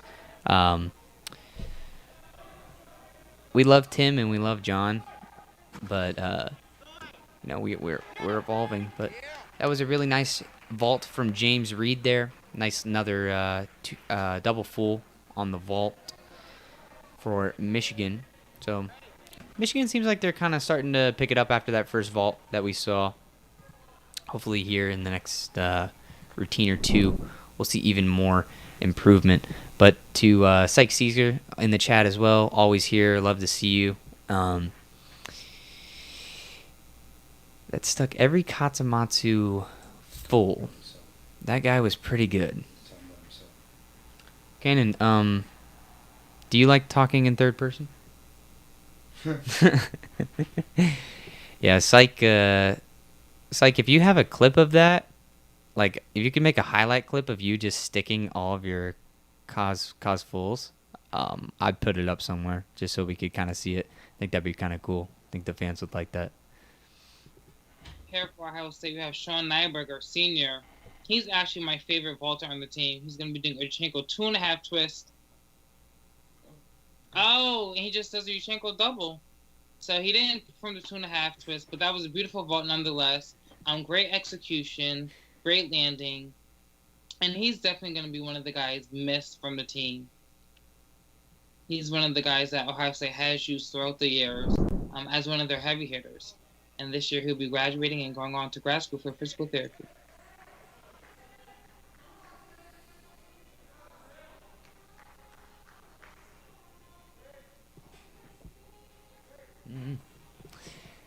Well, I'll miss Sean. I remember Sean came into the NCAA, I think, 1 year after me, and it was always really, really cool to see him compete. He's got kind of some swagger to him, which I always thought was interesting. I remember he used to come to meets with his hair dyed, and I always Yes. thought that was pretty cool. He was a unique kid. I remember him on his recruiting trip. And then the following year, he ended up coming to Ohio State. I used to call him my prodigy, actually. That was his nickname. And everywhere he went, he was my prodigy. But I love him. He was a cool kid. It's funny how every gymnastics team always has those little lineages, right? Like somebody's always following somebody else. That was Jacob Moore there on the vault. Another cause full, cause fulls thus far for Michigan, so that 14.8 start value. Nothing too big yet, but done pretty cleanly. Jacob Moore, very, very clean gymnast on any event that he's on. Just recently returning to vault after some ankle issues, but couldn't tell from that vault. Looked very clean to me.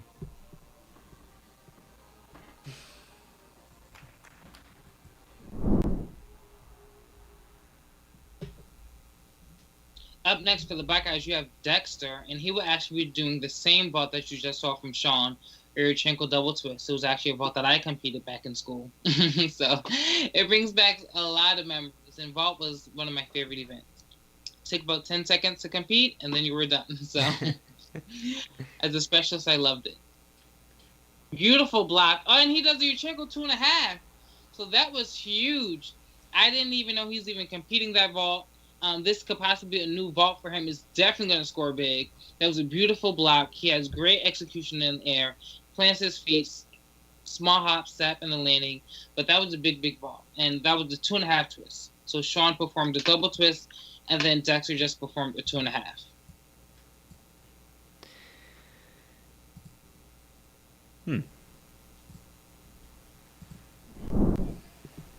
Definitely a big vault. It's interesting how on vault it is only one skill, so you're one and done, but the distance between that 4.8 vault and that 5.2 vault, the Yurchenko double full or the 2.5 or the cos full, the cos full and a half, that's a big gap. That's a big jump, right? I'm sure you can attest to that, having done Yurchenko vaults yourself. I believe Nick Guy is about to do one as well.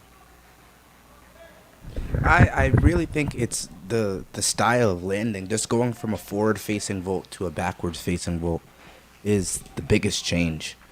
Just because your rotation is completely different, the way that you have to flip is completely different, and the way that you're going to come off the table is different. Absolutely. Oh, and Nick Guy supposed to be doing the 2.5. Looks like he missed his block a little bit. He was a little bit soft on the table, meaning he didn't push up away from that table the way that you'd like to see. So it looks like he made the decision midair just to do the double full instead of the 2.5. Probably a smart decision, but even still a little short on that landing. But glad to see that everything worked out okay. You know, sometimes when things like that happen in the moment, gymnasts who aren't as aware as Nick was just then could still go for the skill, and then that can get messy. So smart decision from Nick there. That was me. That was me back in college. I mean, it was for me. I was the type of kid where I was all or nothing. If I missed, I missed, and I missed hard. But if I hit, and I hit hard. So, you know, it's very important to have that air awareness. And I'm glad that Paul decided to go with the double, if he actually did plan to do the 2.5. Up next for the Buckeyes, we have Justin Chow. The sophomore is doing big things for Ohio State Buckeyes, and he is one of the second guys to the end in the lineup. So expect a big vault. And again, from my angle, it kind of lagged, but looks like he kind of slid back and took a step. So I don't think it will score as big as Dexter's vault, but it will definitely score bigger than the first two vaults that we've seen. So that was a great vault. And Ohio State is doing much better on this event than the other events they just competed. Yeah, that was a pretty good vault from cleaning. Justin. I think in the air, that was beautiful. I mean, his form was phenomenal, but it almost, to me, looked like he tried too hard to stick it. So he under-rotated just slightly there. It's always a risk-reward proposition when it comes to actually trying to stick vaults. I know a lot of coaches say, don't try and stick it, just do a good vault, and if you stick it, great. but sometimes trying to stick it can cause some problems for you. I'm with the team that says you got to go for the stick. I don't I don't like playing it safe. I'd rather just go out there and stick that thing. Justin's like I me. Back in my day, I was known for as soon as my feet hit the mat, I was saluting. I mean, I wasn't trying to take a step. Waste no time. Love it. Oh, a little bit of a scary landing from Paul there with a little bit of a locked leg bounce at the end, but nonetheless, beautiful cause full and a half. One thing that he does better than almost anybody in the world is the portion of the vault called the pre-flight. So as he goes from the springboard up to the table, because it's a Kazumatsu style vault and he's going on sideways to the table, a lot of guys split their legs a little bit just due to that centrifugal force pulling them apart. But Paul, really, really good job at keeping everything glued together and not giving those judges any room to take form deductions, not only on the pre-flight, but really throughout the vault. Rounding out the Buckeyes, we have Donovan, and he will be performing a huge handspring double front vault in the air. So he will be flipping 3 times in the air and trying to find his feet to the mat. The last time I saw a gymnast perform a vault like this was Joe Bonanno, who was an All-American for Ohio State on the floor and vault exercise, one of my closest teammates to this day. This is going to be a huge vault, handspring double front. Oh, no. You gotta love a 2-dimensional gymnast, so can do a double front and can do a 2.5. So that looked like a 2.5. Let's see, 2.5 guys, 1.5. And that was a that was an okay vault. It did look like he kind of stepped outside of bounds, so he's definitely going to get a deduction for that. And he actually might get some deduction for the form of the air. But nonetheless, that was a pretty good vault. However, I must say that Dexter definitely stood out for me. We've seen all the guys on vault for Ohio State. Yeah, Dexter's vault was pretty clean. Yeah, well, Dexter right now is in first place on the vault with a 14.55. So it's all up to Cameron Bach to see if he's going to be able to overtake them. Man, they scored Donovan pretty low on that. They gave him a 13.6 on a 5.2 vault without a fall. That feels pretty low. That's pretty harsh. I did see some form in the air, a little bit of bent knees, a little bit of legs apart, but 13.6 off of a 5.2 is pretty harsh any way you cut it. Yeah. I think it's pretty. I will say I wonder if from their angle if he kind of landed both feet out the white. Oh wow. So that was Cameron Bach for Michigan. He was in the 6-man spot, so his routine will not be counting. He's just doing all around today to try and get some idea on it. But like we predicted, Ohio State statistically was the better team on vault, and they took home the win today. Both teams seem to struggle a little bit more than usual on the vault today. Usually we see Ohio State score around a 70, breaking the 71s, and Michigan is usually at least a 70. So to see Michigan go a 69.7 and Ohio State go a 70.3, it's a little bit lower for both teams. Yeah. Yeah, so Ohio has 5 vault scores. I think it's just, if you're looking at the Verdius platform, it's just because Michigan has Cameron Bach in their all-around spot, not vaulting.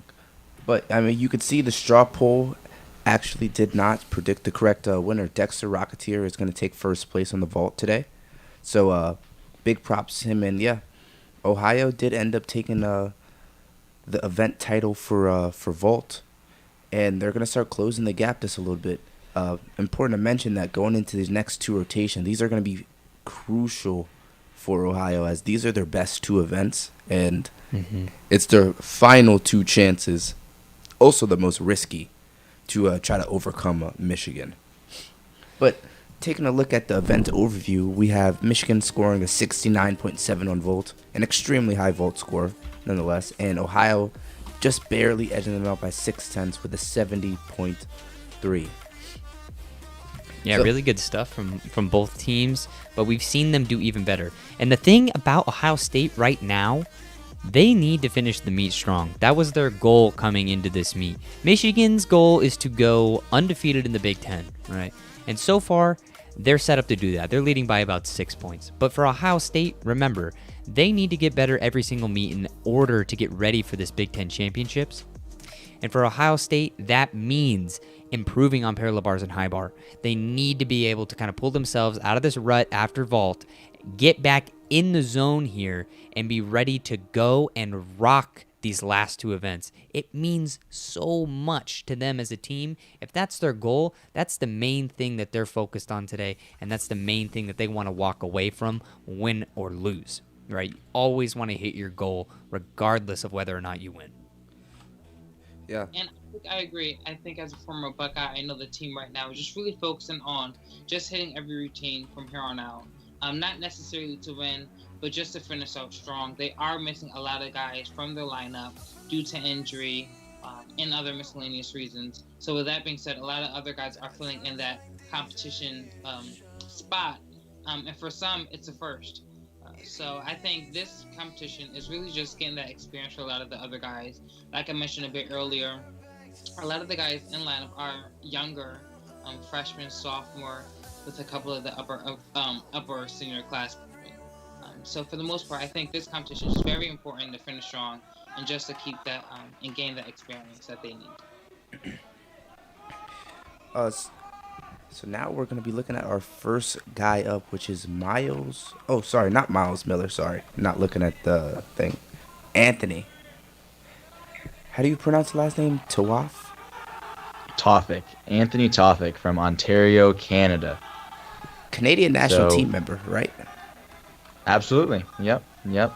Made a big name for himself in JO before coming to Michigan. Pretty good P-bar work so far. That was nice to pelt there. The skill he struggled on a little bit. Oh no, and on that Healy there, he actually probably will not get credit for that. It looks like his arm bent more than 90 degrees. If you bend your arm more than 90 degrees on a Healy, it is by definition no credit. So he'll take a hit on start value for that, unfortunately. Recovers pretty well though. Nice dismount. So avoids disaster, but he'll definitely take a hit for that Healy.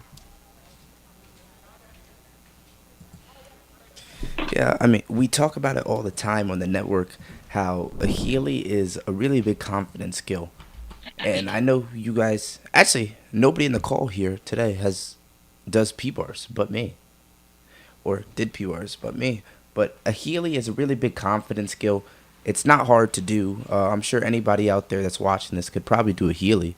It's just how consistent they could get a Healy done and if they're confident with it. Mm-hmm. You know, Kenan, I have to say, I actually did try P-bars. I mean, Oh, I wasn't yes. good at it, but I tried, you know. I swung a nasty giant on the bars. So All right. I never competed it, but, you know, I did it, you know.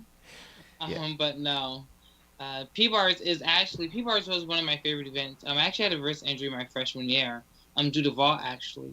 I'm blocking with your chankles, but P-bars was my favorite. And here we have Andrew Brower, who's actually one of my favorites to watch on this event. He is an upperclassman. And Andrew was actually known for formerly competing a full in dismount, which is quite rare to see.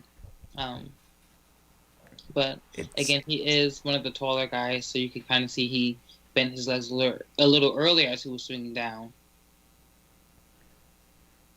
Yeah, I'm waiting for that full in dismount to come back from Andrew. Andrew, every time I go home, he always mentions it. Yeah, I did a full in, but I'm just waiting to see it in NCAA. A little short on that handstand, but Andrew's doing great on this event. This is actually my first time watching him compete on the parallel bars in my first 5 years of knowing him.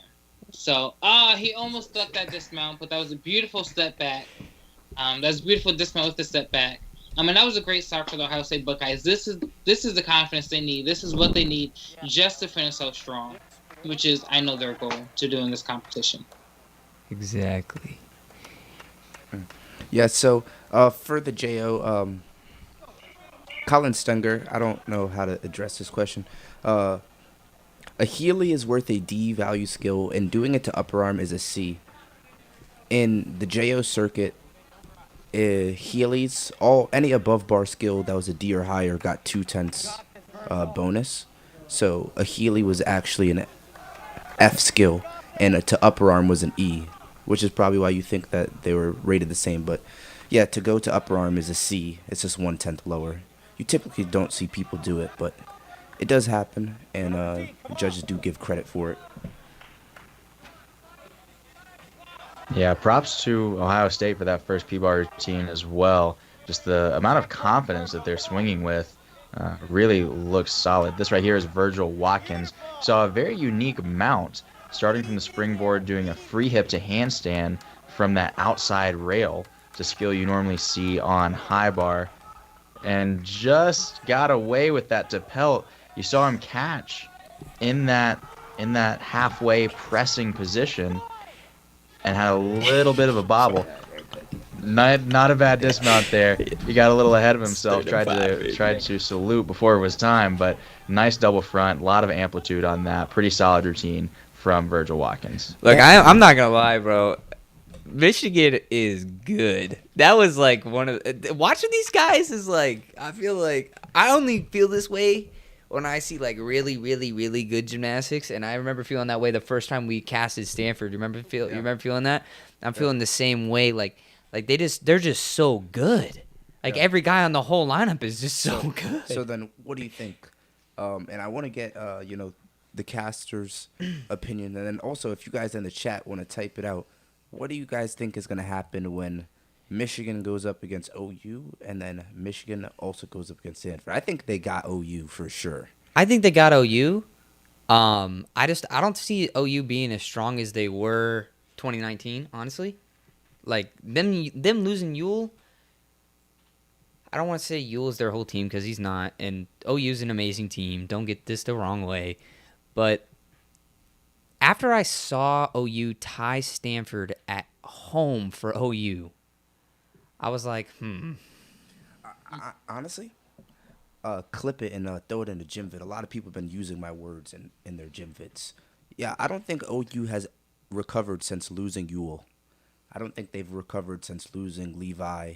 I don't think they've been able to recruit the talent that they needed. I feel like they all went to Stanford. Yeah. Everybody went to all Stanford. went to Stanford, and not saying that they haven't recruited great talent because they have. They have a bunch of great gymnasts, and they develop really good gymnasts. Yeah. But not to Ewell and Levi and Genki's level. Not yet, at least. Maybe those guys are still kind of young, but at the same time, when you look at Stanford's firepower, it's just I don't feel like you can touch them. Except this dynamic duo over at Michigan with Cameron and Paul. But here we go. This is Max for Ohio State on the P-bars. Max is one of my favorite P-ball workers because he was one of the guys that was always consistent on the team for this event. He's one of the taller guys, one of the stronger guys. You may see him muscle a lot of his movements. A little bit of a form break, but he did hit that handstand position. And again, it's very vital that you hit these positions on the parallel bars. And especially with this angle, you can clearly see if the gymnast hits the handstand or if they're a little short or even over the handstand position. Double pike with a small hop. Small hop on the dismount, but that's a pretty good routine. That was a pretty good routine. You know, it was a routine that did build off of the first routine that we saw. And again, it's just the goal for Ohio State right now to hit 5 routines on the rest of the events that they have to compete. Yep, Ohio State looks like they're doing exactly what they came here to do. And it's such an exciting moment for both these teams. You know, Michigan, remember, they want to be undefeated in the Big Ten, right? They got a lead right now, but they're not sleeping. They're not sleeping. As we saw from that last routine from Virgil Watkins on Michigan, scoring a 13.6, just absolutely crushing it. The thing I love about Michigan's P-bars that I feel like people don't talk about is it's so explosive. Every time they hit a to pelt, right up into a handstand. Every time they hit a stutz, they're going right into the next skill. It's so smooth. It's so fast. It's done so well. Whereas you see a lot of other teams, maybe they get a little bit of a wobble. Maybe they take a hand movement. You don't see that at Michigan.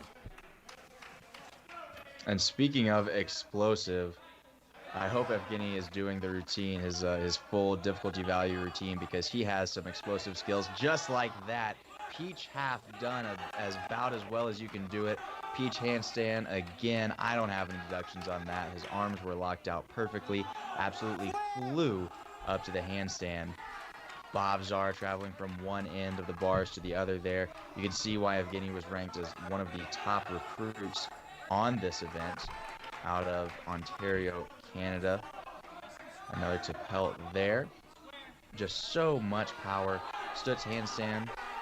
And these are skills that this kid has absolutely on lock. I remember a couple weeks ago I saw him do about 5 Stutz handstands in a row, and that's the type of confidence that these guys need to look this good on P-bars. That was an excellent routine from Evgeny.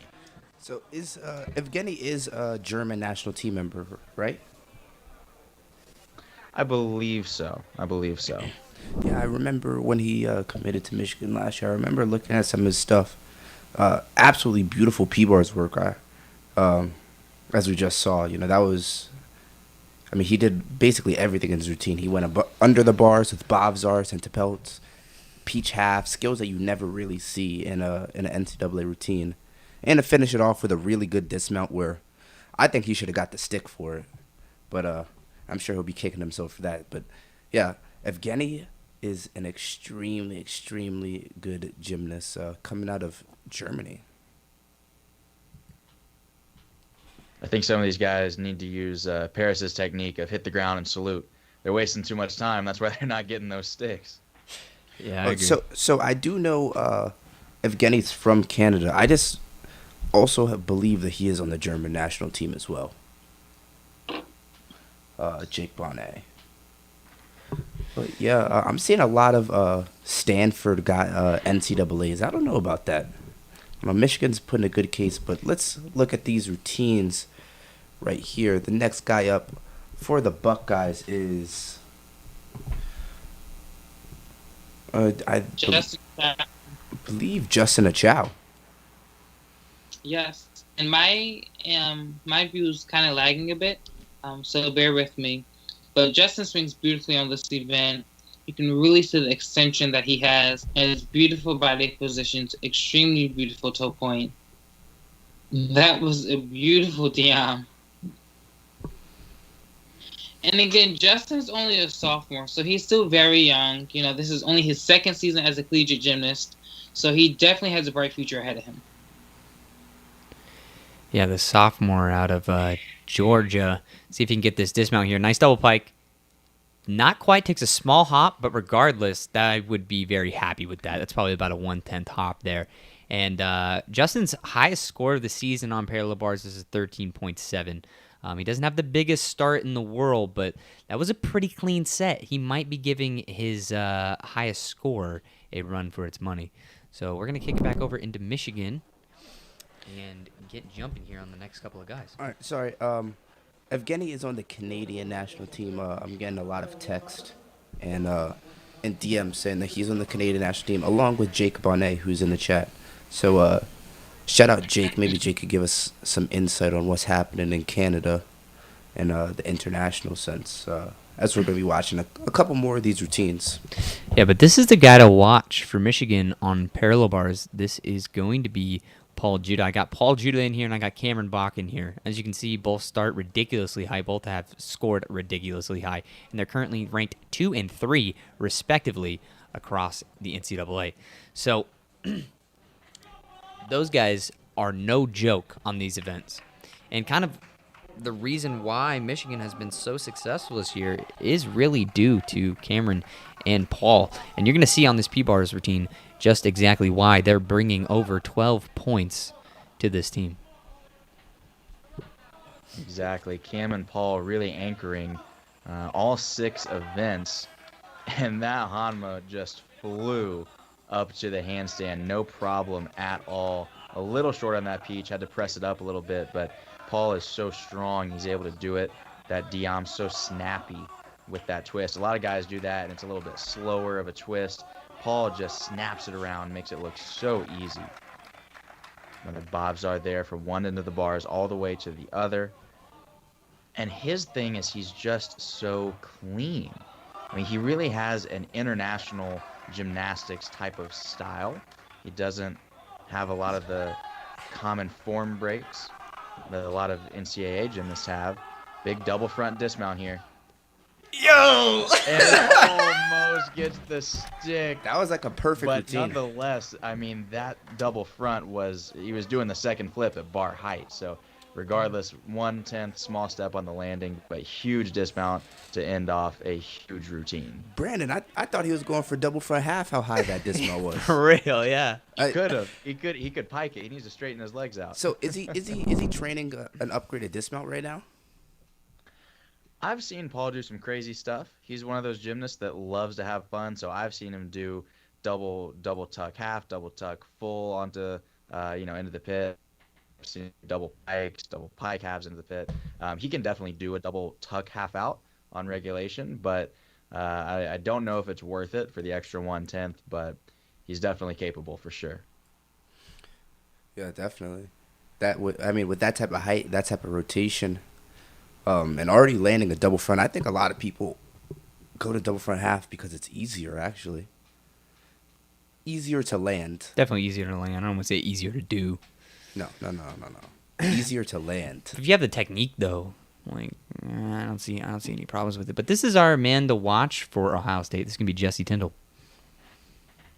Jesse Tyndall is one of my favorite to watch for the Buckeyes on this event. Him and Sean.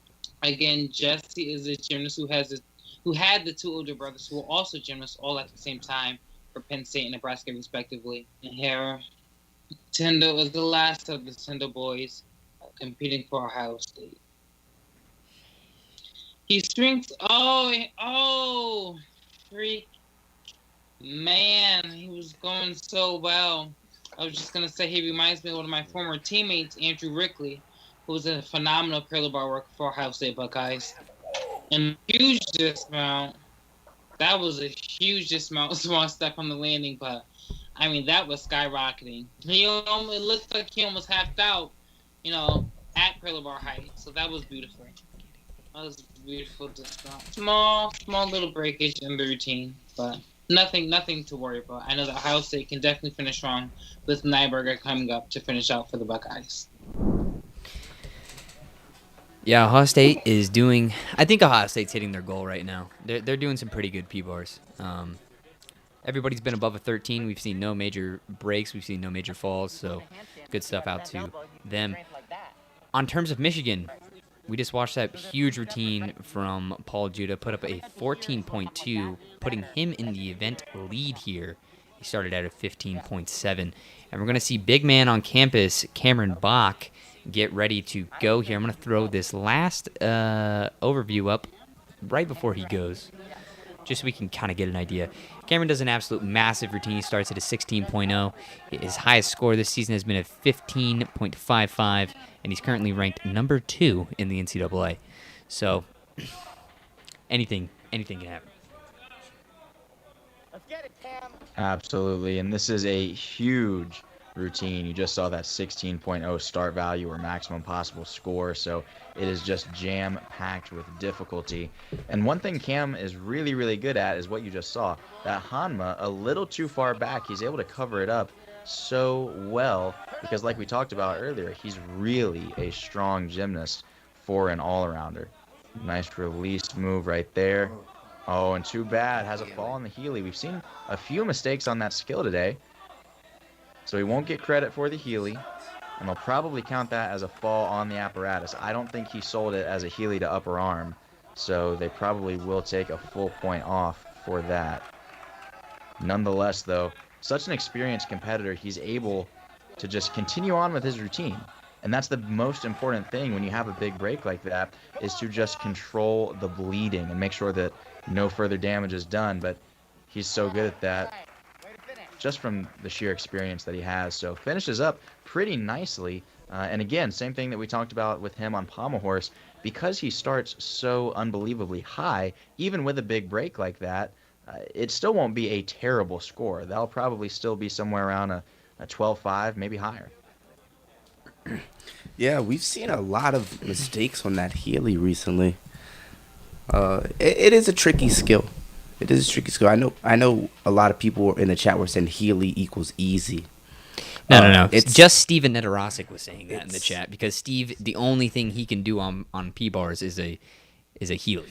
Yeah, but it's really just a confidence skill, and everybody messes it up eventually. Yeah, it's bound to happen. Yeah, so I'm sure Cam's not really worried about that.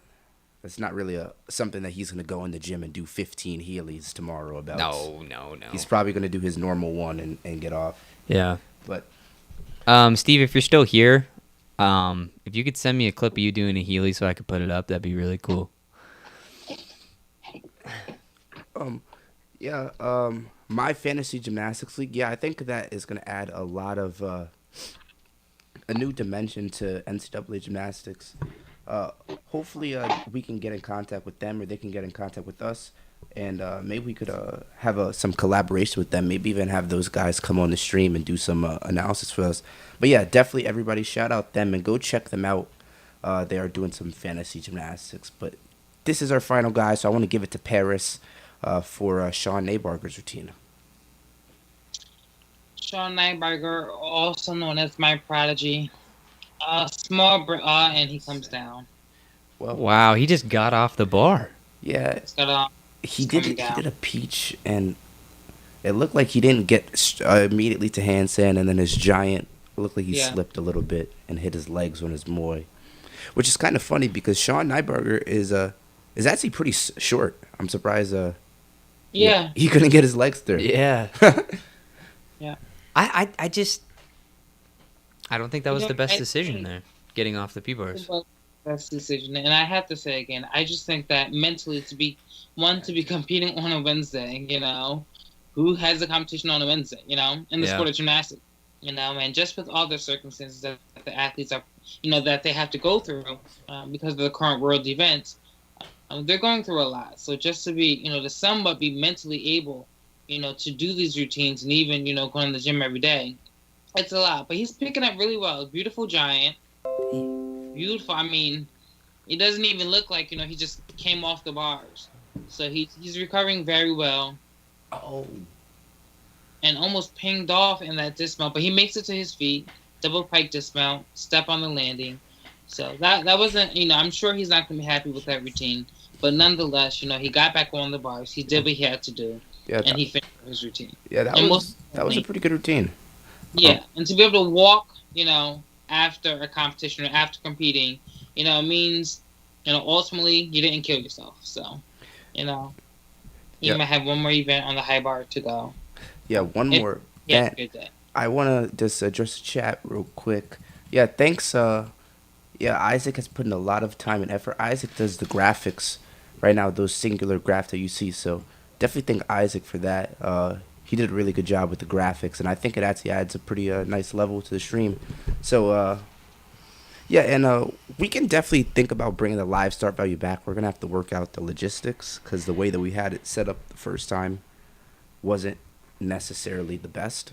Yeah, see, the thing is, when I first started doing this, everything that I made was hard-coded, so it took a lot of time, and a lot of things would break, and that's why we've swapped a lot of things over into pre-existing systems so that we can bring the best things, but then, lo and behold, things like Skype still like to break on us, because, that's just the way the world works. But as you see from our straw poll here, it looks like Jesse Tyndall was the favored to come home with the title today. But looks like that's going to be etched out by Paul Judah at a 14.1. Cameron, not at his normal 16.0 start value, and also scored a 12.75, so a little bit lower on Cameron than what we're used to, as well as from our friend Sean. But like Paris was saying, today is a Wednesday. And remember, these guys are really just looking forward to the Big Ten championships, right? They're looking to improve today, and what we've done here is brought them another opportunity to improve, right? That's the message, and that's what we're going for. Besides Sean, really, Ohio State did a pretty good job on that event. Everybody scored right around a 13 and did some really good stuff. So, anyways, I'm going to get the event overview set up just as I'm talking about code problems. Of course, they show up, because speak of the devil and he shall appear. Yeah. We want to remind you, going into the last event, this has been a really good live stream. So we haven't casted Michigan or Ohio really much at all. So thank you guys for coming out, and thank you to everybody that shared the graphic, shared a photo of them watching the stream. Actually, we haven't had anybody do that yet. So if anybody wants to take a photo and get featured on the screen, but we do want to remind you about the donation stuff. That is down below, and we also have included that donation stuff into the main overlay. So the Venmo code is always going to be there on the screen for the last 2 events, and then as well as the link in the bio. So I want to remind you that all that stuff just goes straight back in the stream and updating the quality. Yeah, and we're looks like we're actually into our first routine already for Michigan, so we're gonna get that up right now. Get that on the screen here, and this is Anthony Tofik for Michigan. Looks like so far it's been a pretty decent. Sorry, you go ahead. Go ahead. I was just going to say Anthony Tofik is really one of those guys that has grown a ton over the past 4 years that he's been here. He began his career with a little bit of confidence issues, which kept him out of the lineup. But now we see him sticking dismounts left and right in on lineup on 3 events. See the green flag go up there to indicate that stuck landing. So it's really been fun to watch his growth as an athlete, not just physically in the gymnastics that he's doing, but also mentally in his consistency and his confidence, and he's killing it today.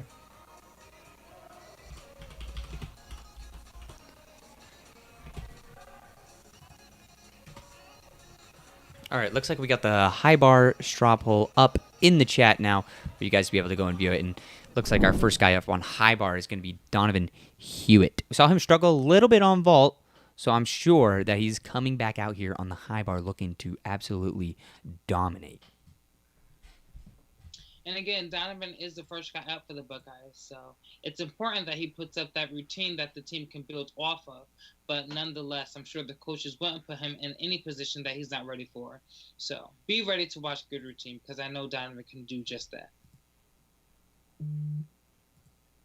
Starting off pretty good. Beautiful height in his release.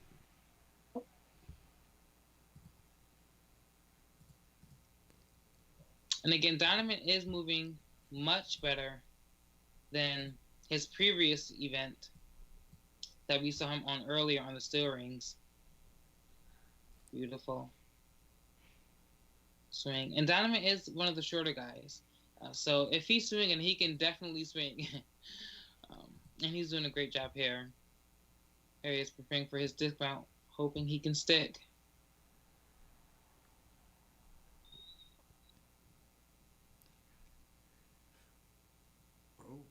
Ooh, and small hop on the landing, but it almost looked like he actually landed with straight legs.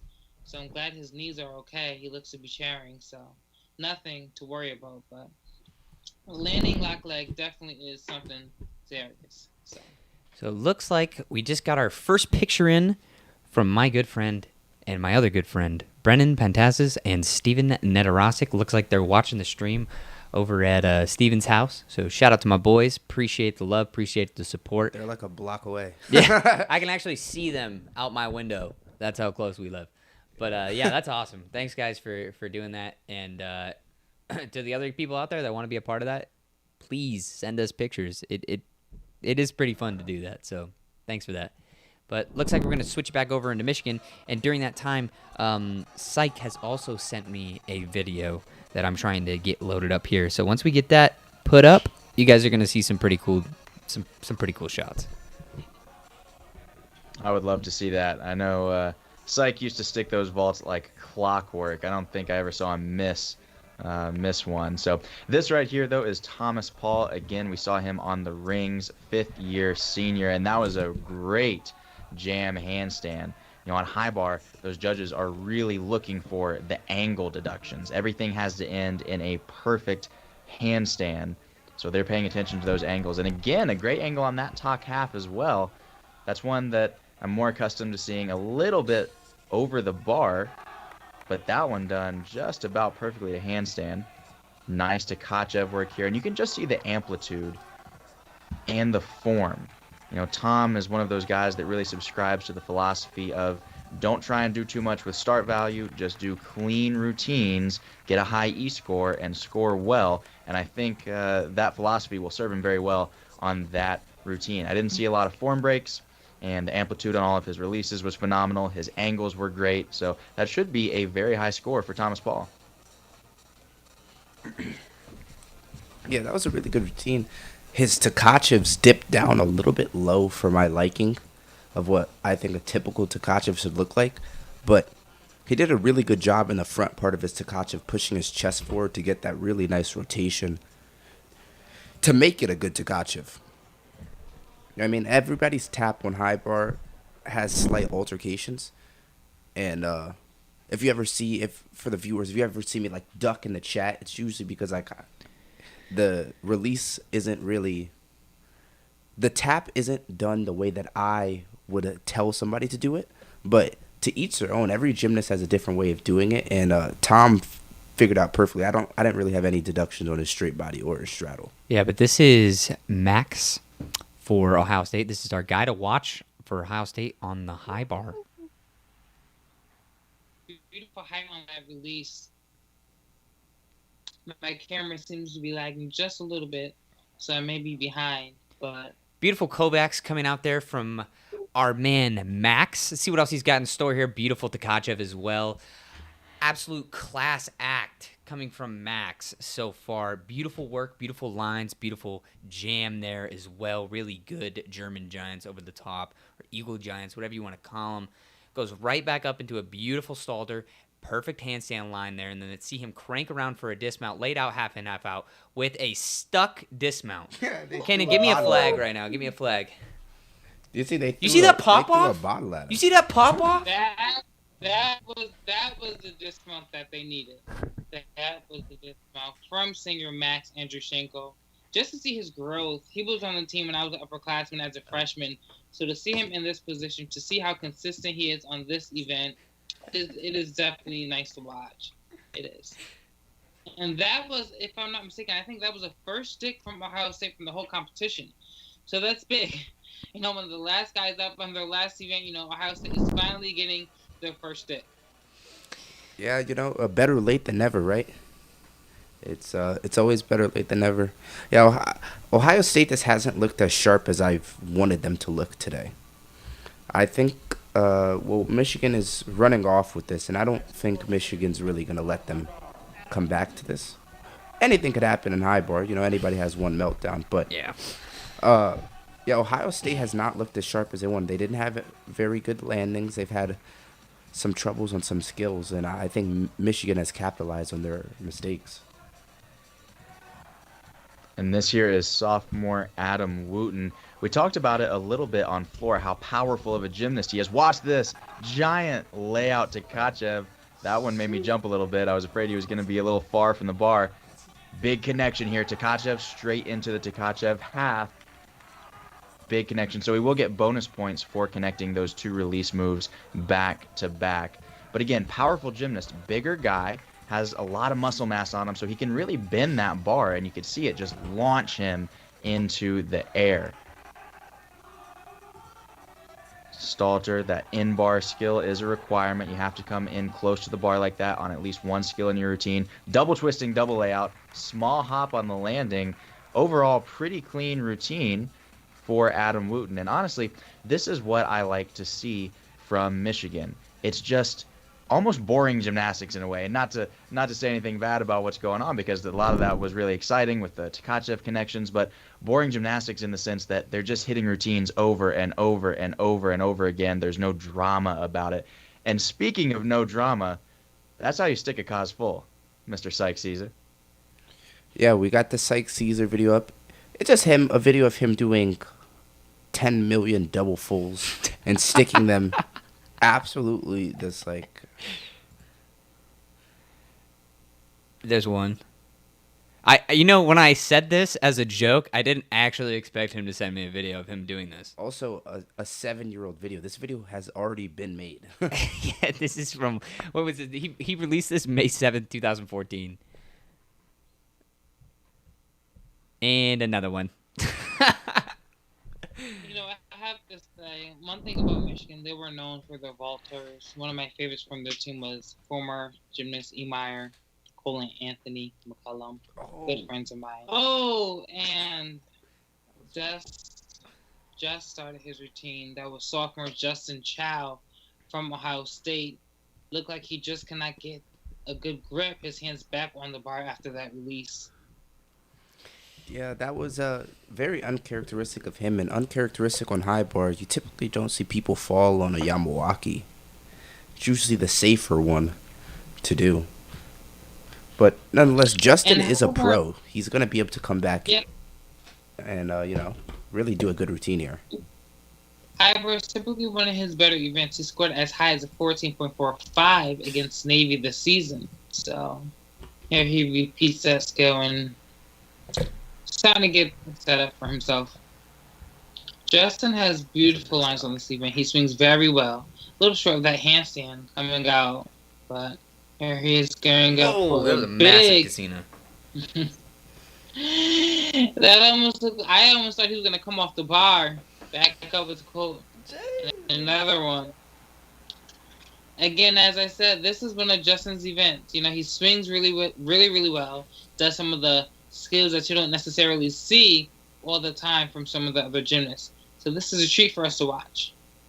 Yeah, it's really a shame that he fell off on the first skill because he got right back up and did the routine perfectly with that stuck double. And then a stuck dismount from sophomore Justin Chow out of Georgia. That was a beautiful. That was a good comeback routine. You know, I wish he didn't fall off. You know, in the beginning, but what can I say? You know, he knows what he needs to work on, and ultimately, you know, he did what the team is striving to do. Just finish strong. If you come off, go back on, finish strong, and that's what he did. You know, what better way to end that routine than with a stick?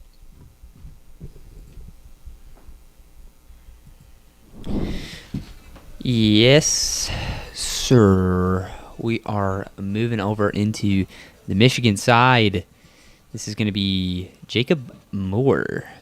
We actually had Anthony Tofik as the guy to watch on high bar, but he was the first guy up and currently the lowest score for Michigan. But remember, we also have Paul Judah.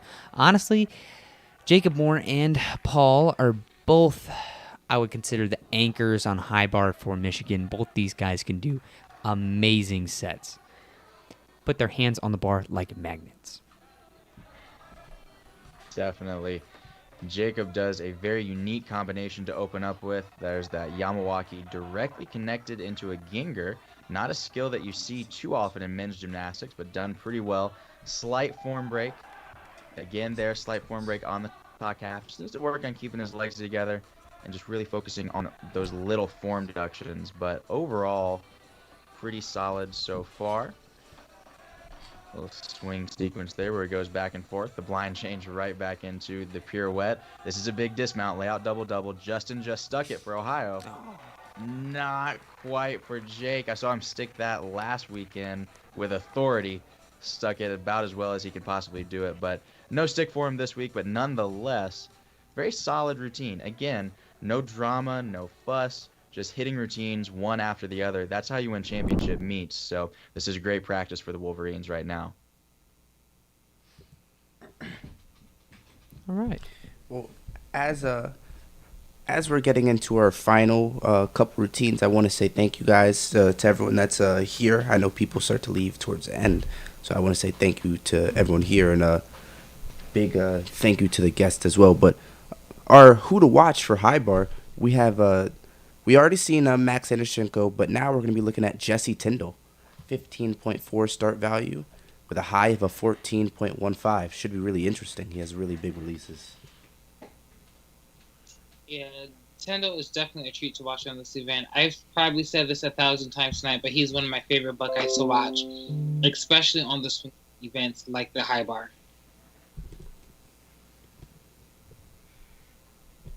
And he's moving through this routine very well. Here he is, getting ready for his huge release. Beautiful layout to Tkachev. Back up with a huge straddle to Tkachev. Again, trust me, high bar is not easy. If it was, many football players would be swinging on the bars. But Here we have no shade, no shade, but here he's getting up for a huge dismount and another stuck dismount. This is what Ohio State needed to do in the beginning of the competition. But like my boy Cannon said, nonetheless, better late than never. That was a beautiful dismount, Jesse. Yeah, Great way always finish to strong. that was a routine of the night. That definitely gave me the energy I needed to continue on. So, Brandon, you're gonna be throwing this question on the fly. What is a good reason to go to Michigan? Can you sell a JO kid on a reason to go to Michigan now? And Parrish, you're gonna have the same question on why a JO should go to Ohio State. Man, I would have to say the balance. I think Michigan is a school that really strikes a balance between hardcore athletics and really taking athletics seriously, but also the academics. You know, we are definitely a school where even the student athletes, with all the resources and tutoring and help and whatever else you get, it's just hard. I mean, it is really rigorous academics, and so I think it's just a great balance. You know, I've definitely been around other schools and other teams where the emphasis is more so on athletics. And then I've also been around other teams where the emphasis is more so on school, and athletics ends up becoming not necessarily an afterthought, but they don't necessarily hold equal priority. So for me, one of my favorite parts about going to Michigan was just the fact that I didn't feel like I sacrificed anything. It was very well rounded, and so I loved the experience for that. Yeah, great. I love hearing about the academics, and I've heard that other people love hearing about the academics of the schools, and just hearing about what people are doing because for most gymnasts right now, NCAA is the highest level, and it's really nice to see, as of currently, there's nothing that you could really do with gymnastics after college.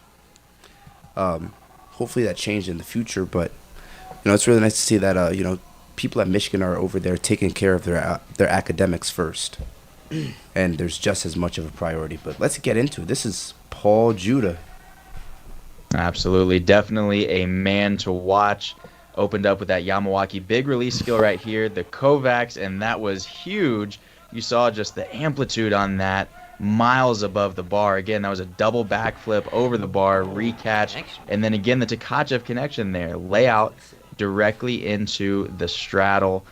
And again, he just makes these skills look so easy. That's that international style of gymnastics, as I like to call it. It doesn't look like your typical NCAA guy. He is so refined. He's so clean. Stalled it right there, getting ready for the dismount. Another big one. Layout double, two flips, two twists, laid out position, and sticks it with authority. And you see the boys coming in from the side of the camera. They love it. Yeah. And Paul, as we talked about earlier, an energetic kid, plays into that energy for sure. So they're going to love that one. And that's going to be a big number for Paul Judah. Yeah, that is actually his upgraded routine. I haven't seen him do that routine yet. I also didn't watch his Winter Cup routines just due to the flow gymnastics. Well, that was a really good routine. Paul is number one in the NCAA on high bar. You know that, right? Yeah. Yeah. So no surprise to me that he came out there and not only did an upgraded routine, but absolutely nailed it. Nobody really touches him on high bar in the NCAA. No. And I would say even in the U.S., I'd say he's probably the best guy in the U.S. on high bar. We saw, I think it was Genki, right, who took home Winter Cup, but Genki's good. I could throw out a few names. Then Paul? Yeah. Then that routine right there. Yeah. I'll give you a few. Okay, give me a few then, since you got so many. Genki, Sam, Marvin. You think Marvin? Marvin. All right, we'll get into this after our last routine. This is Dominic Siscololi. Dominic Shuley. And that was beautiful amplitude. Dominic is a high bar specialist on this event. He also swings at parallel bars as well. And he swings with authority. Another beautiful Tkachev mixed grip. Dominic came in as a walk-on, and he has actually earned a scholarship while being a gymnast on this team. So that just goes to show the level of commitment, determination, and skill that Dominic has grown to have being on this team. And another stuck dismount He is for the Ohio LC. State Buckeyes. Uh, this is how they wanted to finish. This is what they wanted to do, what they needed to do in order to continue on throughout this season. They did have a rocky start in the beginning of the competition, but I can say that the Ohio State Buckeyes did do what they needed to do in terms of finishing up the competition on a good note. Yeah, they finished super strong. Yeah, they did. They did that stick train that we talk about all the time, right? First we saw Max stick, then we saw Justin fall, but he got back up there, finished out the routine with a great stick. Then we saw Jesse go up there and stick, and then now we see Dominic go up there and stick. So really great stuff from Ohio State today. And this is the of building off of your routines, you know. When you see your guy before you go do an amazing routine and stick, it gives you that motivation and encouragement to do the same thing. So that's why it's so important to have that good leadoff guy in the leadoff position, because it builds, the routines build. Looks like Bailey Perez in the chat with the 14.5 isn't too shabby. No, a 14.5 is not shabby by any stretch of the imagination. And Paul Judah started at a 15.5, so I don't know what you're referring to with 15.3. And Paul Judah fanboys, yes, I am a Paul Judah fanboy, friend of the show, and a really overall great guy. If you ever get the chance to meet him, I'm sure you'd feel the same way. Really look forward to what he can do in the future. So, but this is the last routine, 6-man up for Michigan. This is going to be Cameron Bach. Looks like he takes a fall on the first skill there. Very uncharacteristic mistake from Cam there. You saw him almost looking down in disbelief after that. Very simple mount for him, and he just couldn't quite make it over the bar. Probably just a lapse of concentration there, but again, this is where experience comes into play. He's got to come back in here, and although this routine will not count for the team score, as he is the 6th man up, so he's just doing this for his own all-around score, he still needs to prove to himself that he can handle a situation like this. So far, so good. Releases looking nice. Jam right up to handstand. Some unique skills there. Those Russian giants with the shoulders inlocated.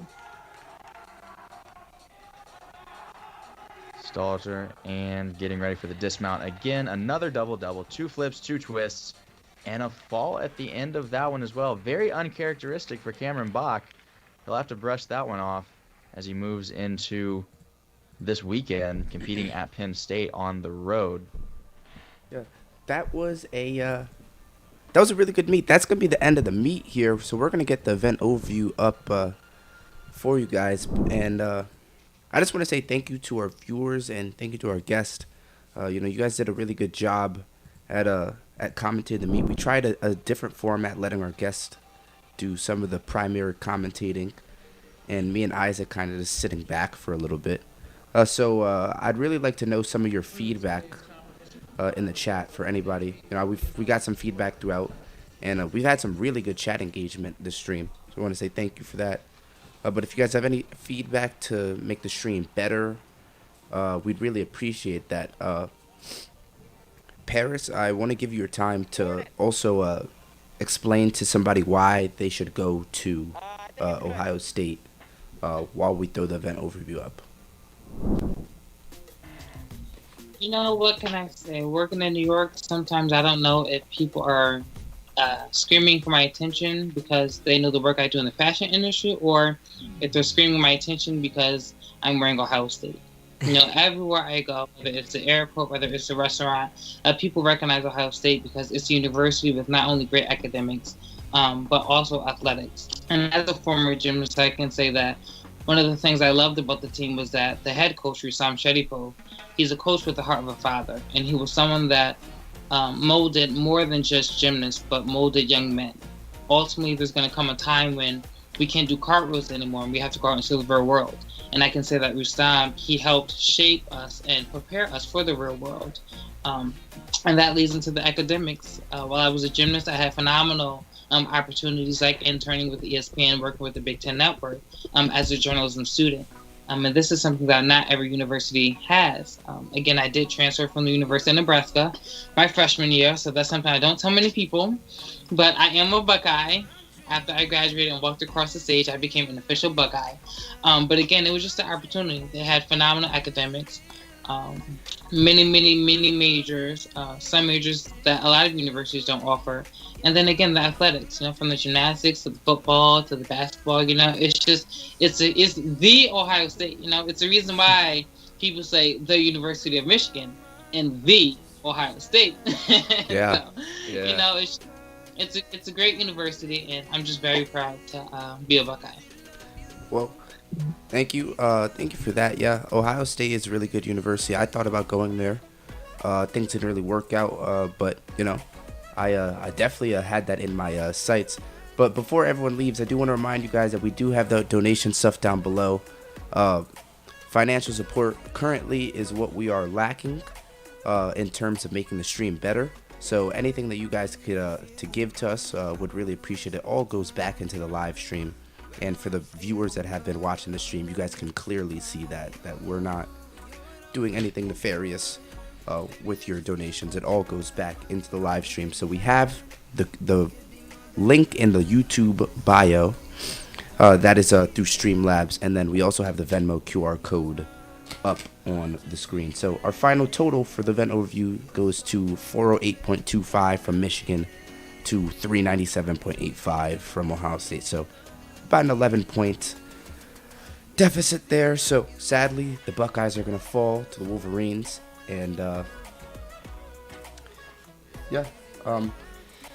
Isaac? Well, that was a fun meet for me. Normally, I do a lot of casting, so today I was kind of having a good time sitting back and enjoying what you guys brought to the table, so thank you both for being here today. That was really great stuff from both of you. Something I want to draw people's attention to while people are still here is Verdius and the Gymnastics Network are looking to create more opportunities for people in this sport, and today is a true testament to that. For the people that are going to be here for the 8 o'clock showing of Army versus the Japanese University Niigata, we're dedicated and committed to spreading the messages, and I would say not just messages, spreading gymnastics out to everybody, right? But the thing is, you have to give these athletes more and more opportunity in order to get content out there, right? That's not behind a paywall. Not to say that there's anything completely wrong about a paywall, but we've seen some ridiculous level areas where in order to watch a Big Ten meet, you have to pay over, I think, $30. And I'm going to tell you right now, we're better than those. From what I've seen, I went and watched the Penn State versus Iowa meet, and I was pretty disappointed.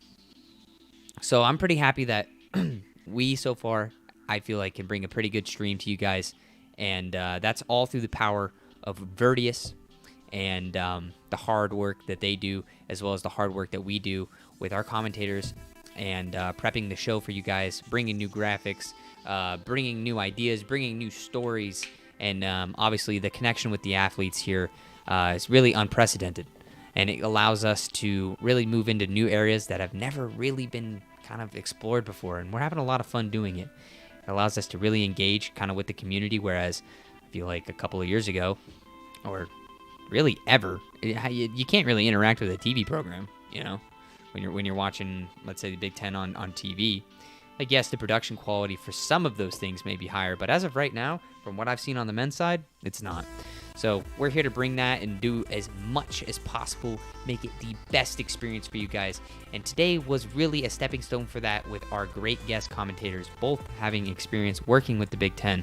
So I'm really excited for the future. and we really appreciate everybody being here.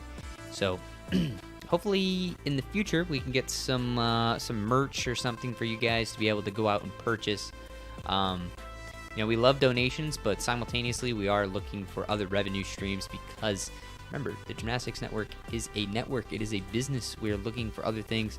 So if you guys have ideas for like merch or we're working on some other things that we can release out to the public, let us know. I was thinking what would be pretty cool is a Gymnastics Network like t-shirt. I like pocket t-shirts, but I was thinking like a polo, the Gymnastics Network blue, and then with the logo like right here on it. I think that would look pretty crispy. Or maybe a backpack, or maybe a gym bag for some of the JO kids out there, So I don't know. I should probably be talking to Paris about that because, as you can see from his outfit, he knows way more about dressing than I do. So, but thanks to the guests for being here today, guys. We really appreciate you. And oh yeah, shout out you guys' social medias. Tell people where they can find you, and we're gonna sign off. Again, thank you guys for having me, and I enjoyed myself. Congratulations to the Wolverines on an amazing competition. And to my Buckeyes, I'm proud of you for finishing out strong. I'm Paris McGee Jr. You can follow me on all my social medias at callme_Eiffel, CALLME_EIFFEL.